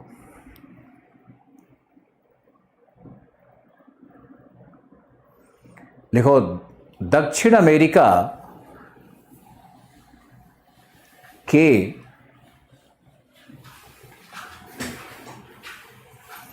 भूभौतिक विभाजन,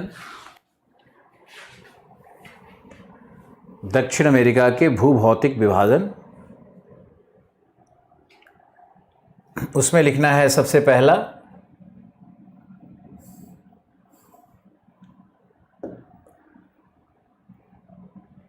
पूर्वी उच्च भूमि प्रदेश या पूर्वी पठारी प्रदेश, पूर्वी पठारी प्रदेश, यह हमने यहां दिखाया, यह है पूर्वी पठारी प्रदेश। लिखो, इसे ब्राजील की उच्च भूमि भी कहते हैं। ब्राजील की उच्च भूमि भी कहते हैं। ये ब्राजील की उच्च भूमि है। इसका निर्माण लगभग 2.8 करोड़ वर्ष 2.8 बिलियन वर्ष पूर्व, 2.8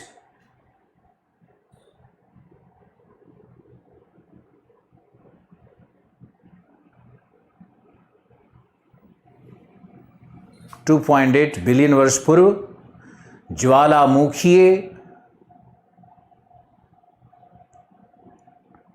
ज्वालामुखीय अंतर्भेदन से हुआ जब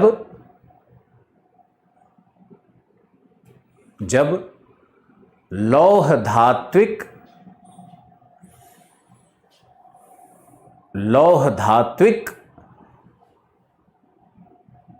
लावा, जो बाहर निकल गया वो लावा, जो अंदर फंस गया वो मैग्मा।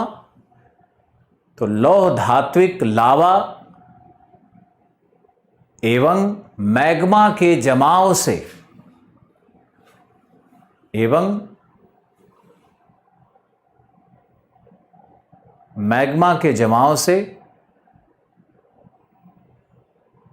निर्मित हुआ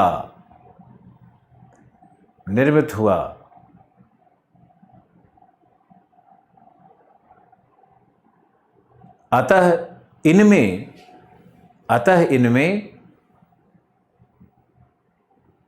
लौह अयस्क एवं मैंगनीज के विशाल भंडार प्राप्त होते हैं। विशाल भंडार प्राप्त होते हैं। उदाहरण, यहां पे उदाहरण है कारजास,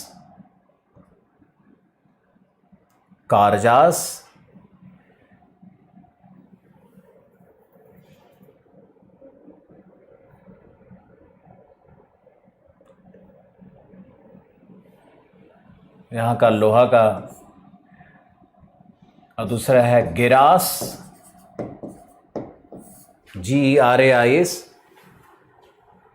दूसरा है गिरास। तो कारजास और गिरास, ये दो यहाँ का सबसे बड़ा उत्खनन केंद्र है। लिखो, जो माटो ग्रासो,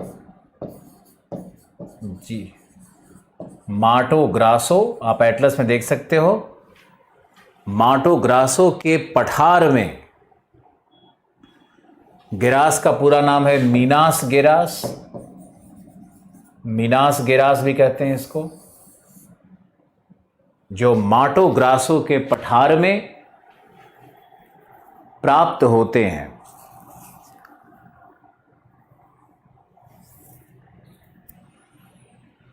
इन उत्खनन केंद्रों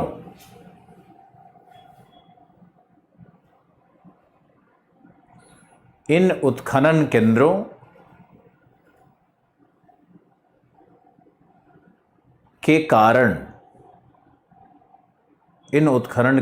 कारण ही ब्राजील के दक्षिण पूर्वी तट पर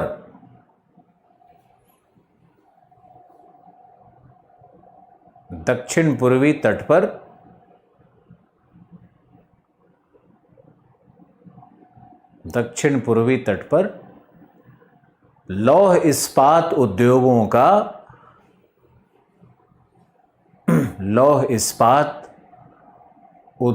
का विकास हुआ है,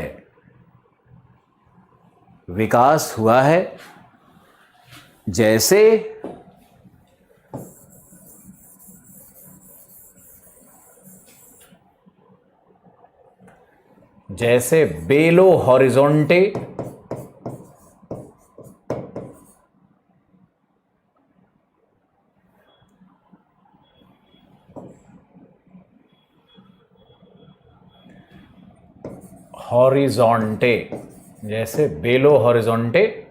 आपको पॉलिटिकल मैप में मिलेगा, यहां नहीं मिलेगा। और दूसरा रियो डी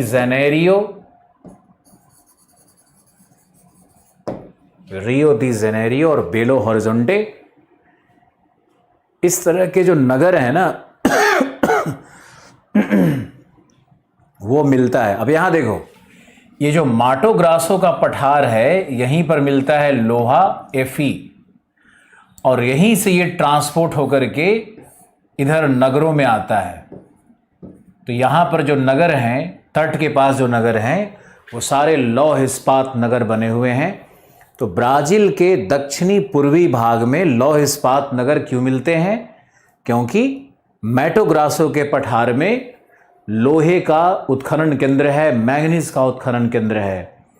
और दूसरा कारण है कि जल विद्युत परियोजनाएं यहाँ पर विकसित हैं, बहुत सारी नदियाँ हैं यहाँ पर, तो जल विद्युत परियोजनाओं से बिजली की आपूर्ति।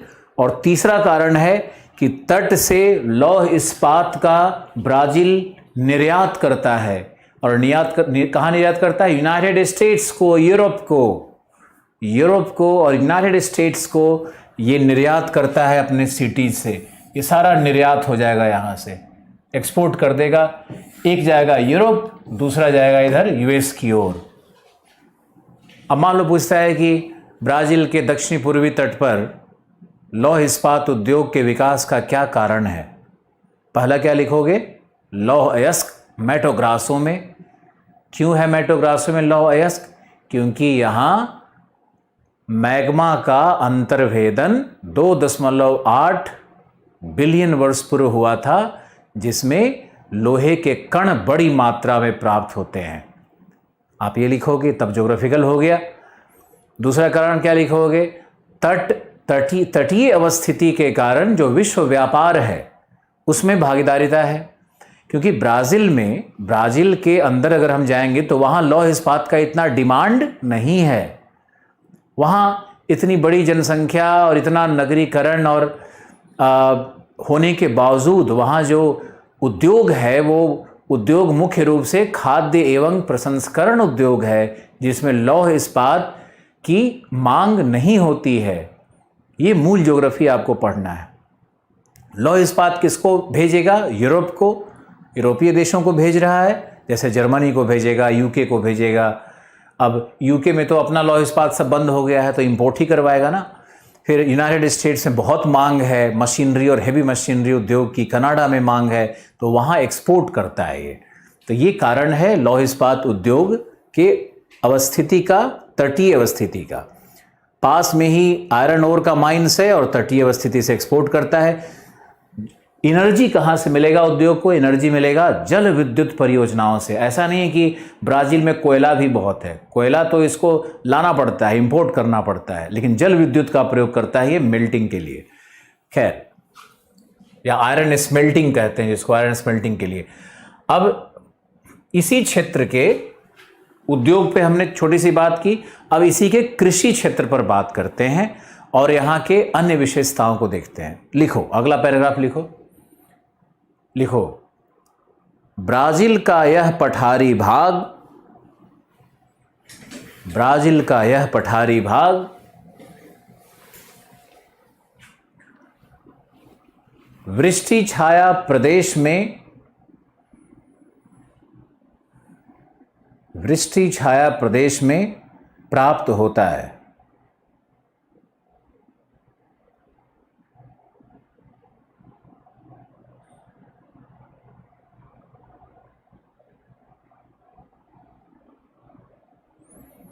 छाया बहुत खुश हो रही है।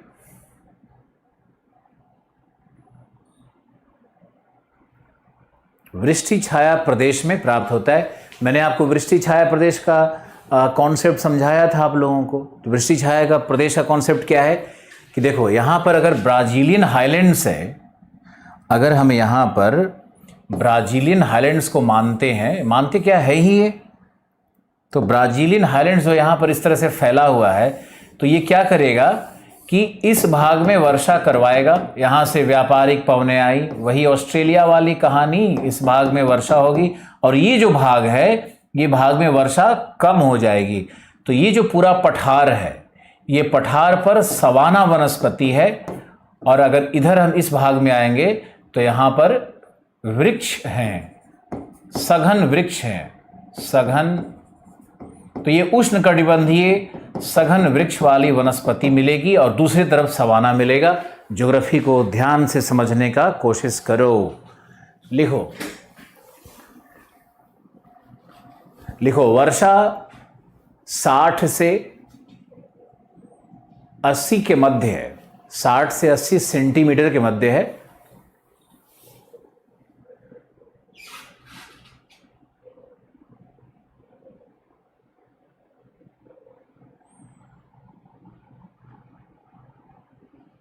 साठ से 80 सेंटीमीटर के मध्य है।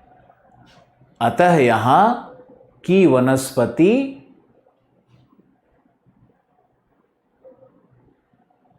सवाना समतुल्य है।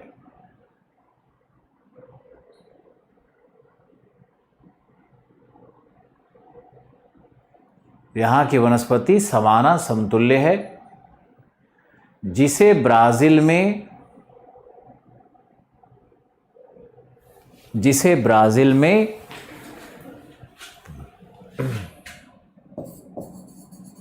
कैंपोस कहते हैं, या कुछ लोग इसको कंपास। ब्राजील में कैंपोस कहते हैं। इसे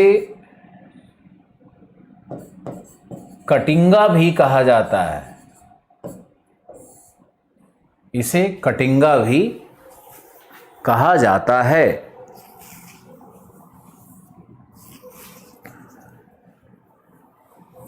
इसे कटिंगा भी कहा जाता है।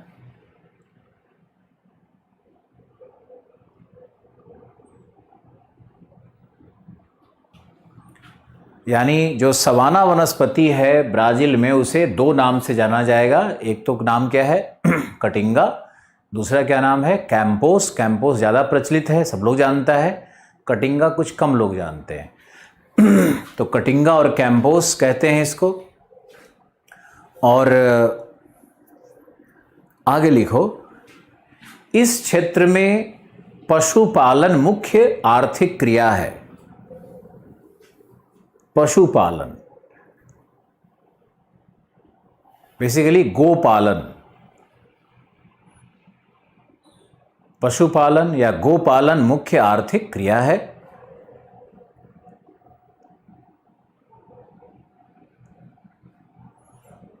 गोपालन मुख्य आर्थिक क्रिया है।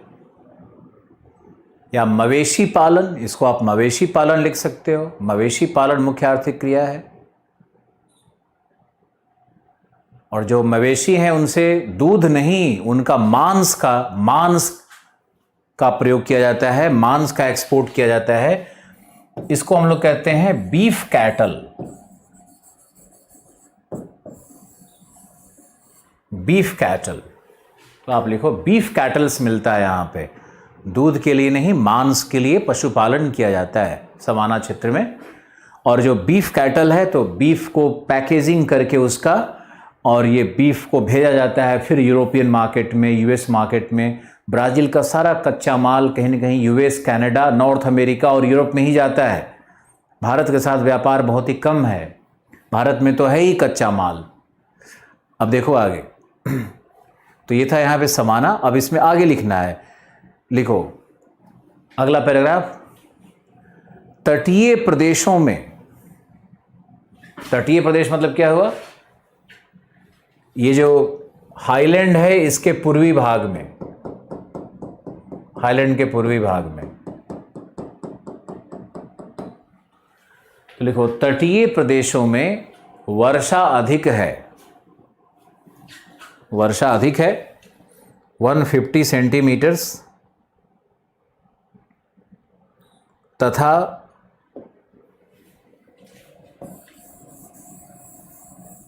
पर्वतीय ढाल,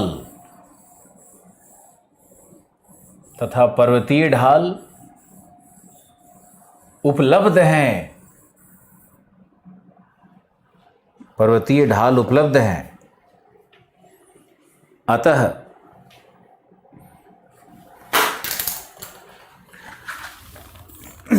पर्वतीय ढाल उपलब्ध हैं, अतः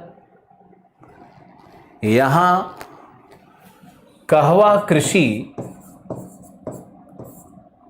कृषि, कॉफी प्लांटेशन विकसित हुआ है।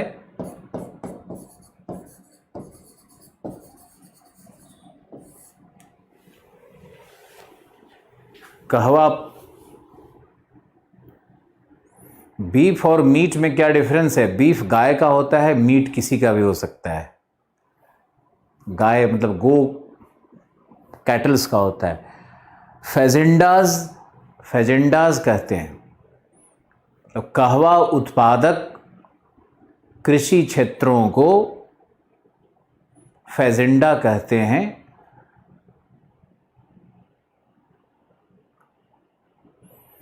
मयंक, भूभौतिक दशा का मतलब सिर्फ उसका पर्वतीय ढाल, वर्षा, ये सब होता है। लेकिन भौगोलिक कहने पे उसमें हम लोग पर्वत, ढाल और वर्षा के साथ साथ मानव और उसकी आर्थिक क्रिया को भी पढ़ते हैं, तब भौगोलिक हो जाता है।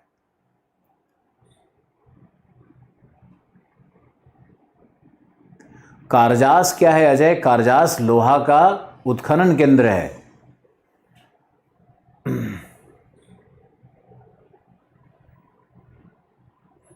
बिल्कुल विशाल, बिल्कुल। ज्योग्राफी एक साइंस की तरह है विशाल, और एक बार कॉन्सेप्ट आप पकड़ लिए तो सब जगह वही होगा। और मेरा पूरा उद्देश्य है इस क्लास का कि हम इन हज़ारों बच्चों को ज्योग्राफी का मूल कॉन्सेप्ट आपको हम पढ़ा दें। और तुम विश्वास रखो कि जब भौतिक भूगोल में आएंगे तब तुमको लगेगा कि हाँ, सचमुच में मैंने बहुत कुछ सीखा और बहुत तुमको मज़ा आने वाला है, अच्छा लगेगा।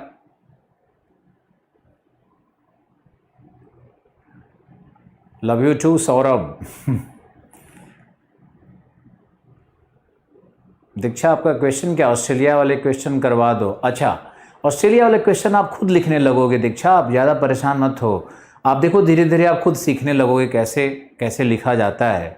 अब बच्चे की तरह हर क्वेश्चन को लिखवाना, उसको ट्यूटर्ड करना, ये आप खुद सीखोगे, विश्वास रखो। तो कहवा का जो हमारा फार्म हाउस है उसको क्या कहते हैं? फजेंडाज। फजेंडा शब्द पे प्रश्न आएगा। अभी बताओ कहवा की खेती यहाँ क्यों होती है? मैंने कारण बताया। पहला कारण क्या है? वर्षा होती है, पूर्वी तट पे ज़्यादा वर्षा होती है, 150 सेंटीमीटर। दूसरा क्या बताया? कि यहाँ पर ब्राजीलियन हाईलैंड का ढाल है, तो ढाल पे वर्षा जल रुकता नहीं है, निकल जाता है तेजी से, जो कहवा के लिए अच्छा होता है। अब कहवा के लिए दुनिया में सबसे इंपॉर्टेंट देश कौन है? सबसे इंपॉर्टेंट देश है तुम्हारा ब्राज़ील। सबसे बड़ा उत्पादक कौन है? ब्राज़ील कहवा के लिए। लेकिन आपको ये जानना होगा कि जो कहवा है यानी कॉफ़ी है, वो एक्चुअली इथोपिया के कोफका प्रांत में सबसे पहले पाया गया। ऑस्ट्रेलिया के इथोपिया के कोफका नामक जगह में सबसे पहले कहवा पाया गया था, जिसे पोर्चुगीज लोगों ने ला करके ब्राजीलियन उच्च भूमि के ढाल पर, पूर्वी ढाल पर लगा दिया। तो इसके कारण अब ब्राजील दुनिया का सबसे बड़ा उत्पादक देश बन गया है। बड़ा इंटरेस्टिंग है ये सब। अब तुम देखो कि सबसे पहले रबर कहाँ मिला था? अमेजन घाटी में, ब्राजील में। लेकिन आज रबर का सबसे बड़ा उत्पादक कौन है? इंडोनेशिया, थाईलैंड, मलेशिया, ये देश सबसे बड़े उत्पादक हो गए। तो इसको क्या, इसको डच लोगों ने, इंग्लिश लोगों ने ले जा करके उस भाग में इसका रोपण कर दिया। तो ये कहलाता है प्लांटेशन कृषि, यानी रोपण कृषि। और आज आप इस शब्द पे समझोगे, जानोगे, लिखोगे खुद से। रोपण कृषि क्या है? फजेंडाज में क्या होता है? इसमें होता है रोपण कृषि। तो रोपण कृषि क्या है, प्लांटेशन कृषि क्या है, इसके बारे में आपको थोड़ा जानना है, सर्च करना है। पहला मैंने बताया, रोपण कृषि उपनिवेशवाद की उपज है। उपनिवेशवादियों ने रोपण कृषि परंपरा को बनाया। दूसरा क्या होता है कि जो फसल जहां का इंडोरिक होता है, जहां का मूल होता है, वहां पे वो नहीं होता है, वहां से निकाल करके उसी तरह के दशाओं में दूसरे राष्ट्र में लगाना, दूसरे कॉन्टिनेंट पे लगाना। यानी ये जो फसल होता है ये एग्जॉटिक हो जाता है। एग्जॉटिक यानी जो दूसरी जगह पे जाकर लगाया जाए, प्लांटेशन एग्रीकल्चर हो जाता है। तो ये कॉफ़ी, कोफका, फजेंडा, इसकी कहानी आपको जानना है। अब यहीं पे लिखो कॉफ़ी सिटी किसको कहते हैं? कॉफ़ी सिटी कहते हैं साओ पोलो। तो आप लिखो विश्व का कॉफ़ी नगर साओ पोलो, विश्व का कॉफ़ी नगर है। और विश्व का कॉफ़ी बंदरगाह क्या है? सैंटोस। विश्व का कॉफ़ी बंदरगाह है। ये विश्व का कॉफ़ी बंदरगाह है।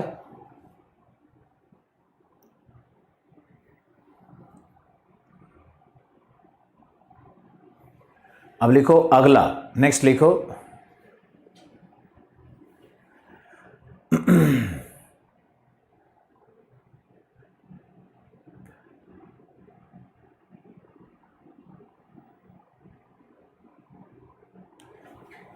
लिखो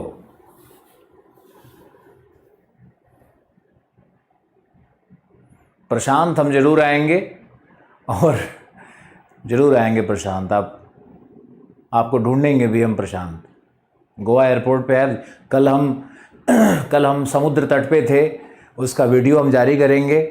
मेरा यही जीवन है कि भूगोल से इतना असीम प्यार है कि 2 दिन की छुट्टी होती है तो हम किसी पंडाल में ना जा कर के कहीं न कहीं समुद्र तट पे चले जाते हैं। तो कल हम समुद्र तट पे थे, पूर्वी तट पर। वहाँ पे मैंने ज्योग्राफी में एक वीडियो बनाई है जो अपने चैनल पे ज़रूर डालेंगे, और उस वीडियो को देखना। तुमको ज्योग्राफी को एक्सप्लेन कर रहे हैं खड़ा होकर के समुद्र के तट पर, अच्छा लगेगा आपको। ओके, अभी डालेंगे उस वीडियो को, 5-7 दिन लगेगा, अभी नहीं। तो हमने आपको फजेंडा बताया। अब एक जल्दी से लिखो कि उत्तर पूर्वी ब्राज़ील, लिखो उत्तर पूर्वी ब्राज़ील के तटीय भाग पर रबर सबसे पहले था अमेज़न बेसिन।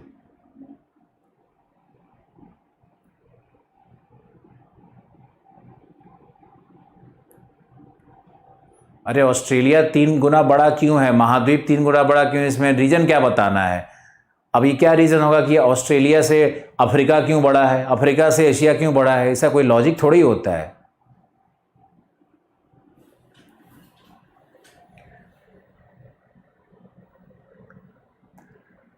तो आप लिखो ब्राजील के उत्तर पूर्वी भाग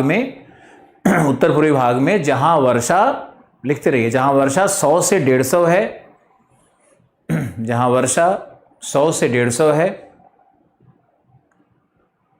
वहां भी रोपण कृषि है।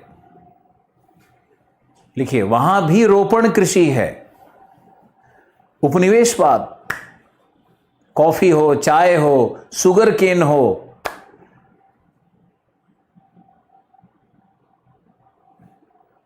रोपण कृषि है। तथा यहां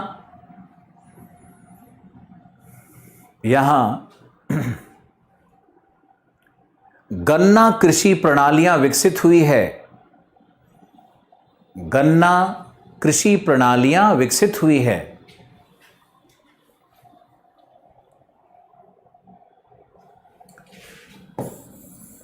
गन्ना कृषि प्रणालियां विकसित हुई है।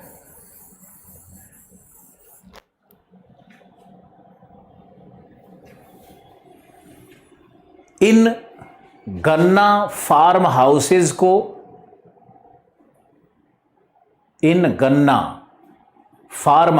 को, गन्ना कृषि क्षेत्रों को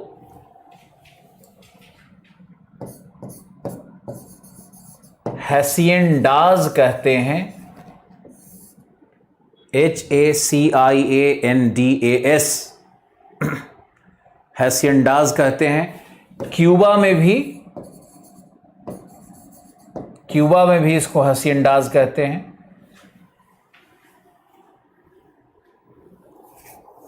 फजेंडा क्या है, हैसिएंडाज क्या है?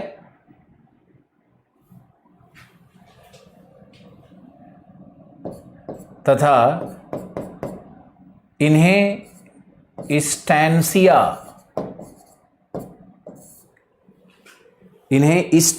भी कहा जाता है। जब तक इस लेवल का नहीं पढ़ोगे तब तक कम से कम IAS तो नहीं बनोगे। और सारे PCS के एग्जामिनेशन अब लगभग IAS की तरफ शिफ्ट हो रहे हैं। तो जब तक आप 2-3 साल में तैयार होगे तब तक तो आपको इनकी ज़रूरत पड़ेगी। इसलिए घबराने से ज़्यादा अच्छा है ध्यान से नोट करते रहो और उसको पढ़ते रहो, चिंतन मनन करते रहो, नेट पे रिसर्च करते रहो। हैसिएंडाज कहते हैं, इसी को स्टैंसिया भी कहते हैं। EC भी है, ES भी हो सकता है, EC भी रहता है, स्टैंसिया कहते हैं। शुगर केन फार्म हाउस क्यों है? गन्ना कृषि क्यों होती है? गन्ना कृषि कैसे होगी? उष्णकटिबंधीय जलवायु हो, अधिक वर्षा हो, जलोढ़ मृदा हो, तो ये सारी दशाएं यहाँ उपलब्ध है। अब तुम देखोगे तो इस भाग में और गायना हाईलैंड्स में भी गन्ना कृषि है, जो मैंने आपको बताया था। वहाँ तो भारतीय ही हैं, रोशन का कारण बताया था ना। तो ये है हमारा जो पहला प्रदेश है, उसकी संरचना और उसका जो जलवायु है, कृषि है, उत्खनन है, वहाँ का व्यापार है, वहाँ का जो उद्योग है, मैंने सबकी व्याख्या की। और आपको याद रखना है, यहाँ जो मूल भाषा बोली जाती है, जो ब्राज़ील में मूल भाषा बोली जाती है, वो पोर्चुगीज़ होती है, वो पोर्चुगीज़ भाषा है। और बाकी जो देश अन्य होंगे वहाँ पे स्पेनिश भाषा बोली जाती है। तो 2 तरह का डिवीज़न होता है वहाँ पर। मानव भूगोल में हम इस पे बात करेंगे। आप लोग बहुत धैर्य से ऑस्ट्रेलिया को पूरा एक बार रिवाइज कर लो। और क्या करना है कि आज साउथ अमेरिका के इस चैप्टर में पॉलिटिकल मैप को एक बार देख लो, भौतिक मैप अभी ज़्यादा नहीं देखो। और हम आपको इसी तरह से जैसे एक रीज़न को आज मैंने उठाया है वैसे ही सभी रीज़न को उठाएंगे और धीरे धीरे करके आपके ज्योग्राफी को और ऊपर उठा रहे हैं। आपको और ज्ञान और मतलब नॉलेजेबल बनना है और आपको और सीखना है। आज के लिए इतना ही बहुत है। धन्यवाद, कल मिलते हैं। Thank you very much. आपके घर आएंगे विपिन, अगर आप कहोगे तो हम जरूर आएंगे। आपकी शादी में आएंगे, आप शादी में बुलाना। Thank you Shiva, thank you Vishal, Prashant, Saurabh, Satya. आप देखें हमारा बाइक के साथ वीडियो। ओके पंकज,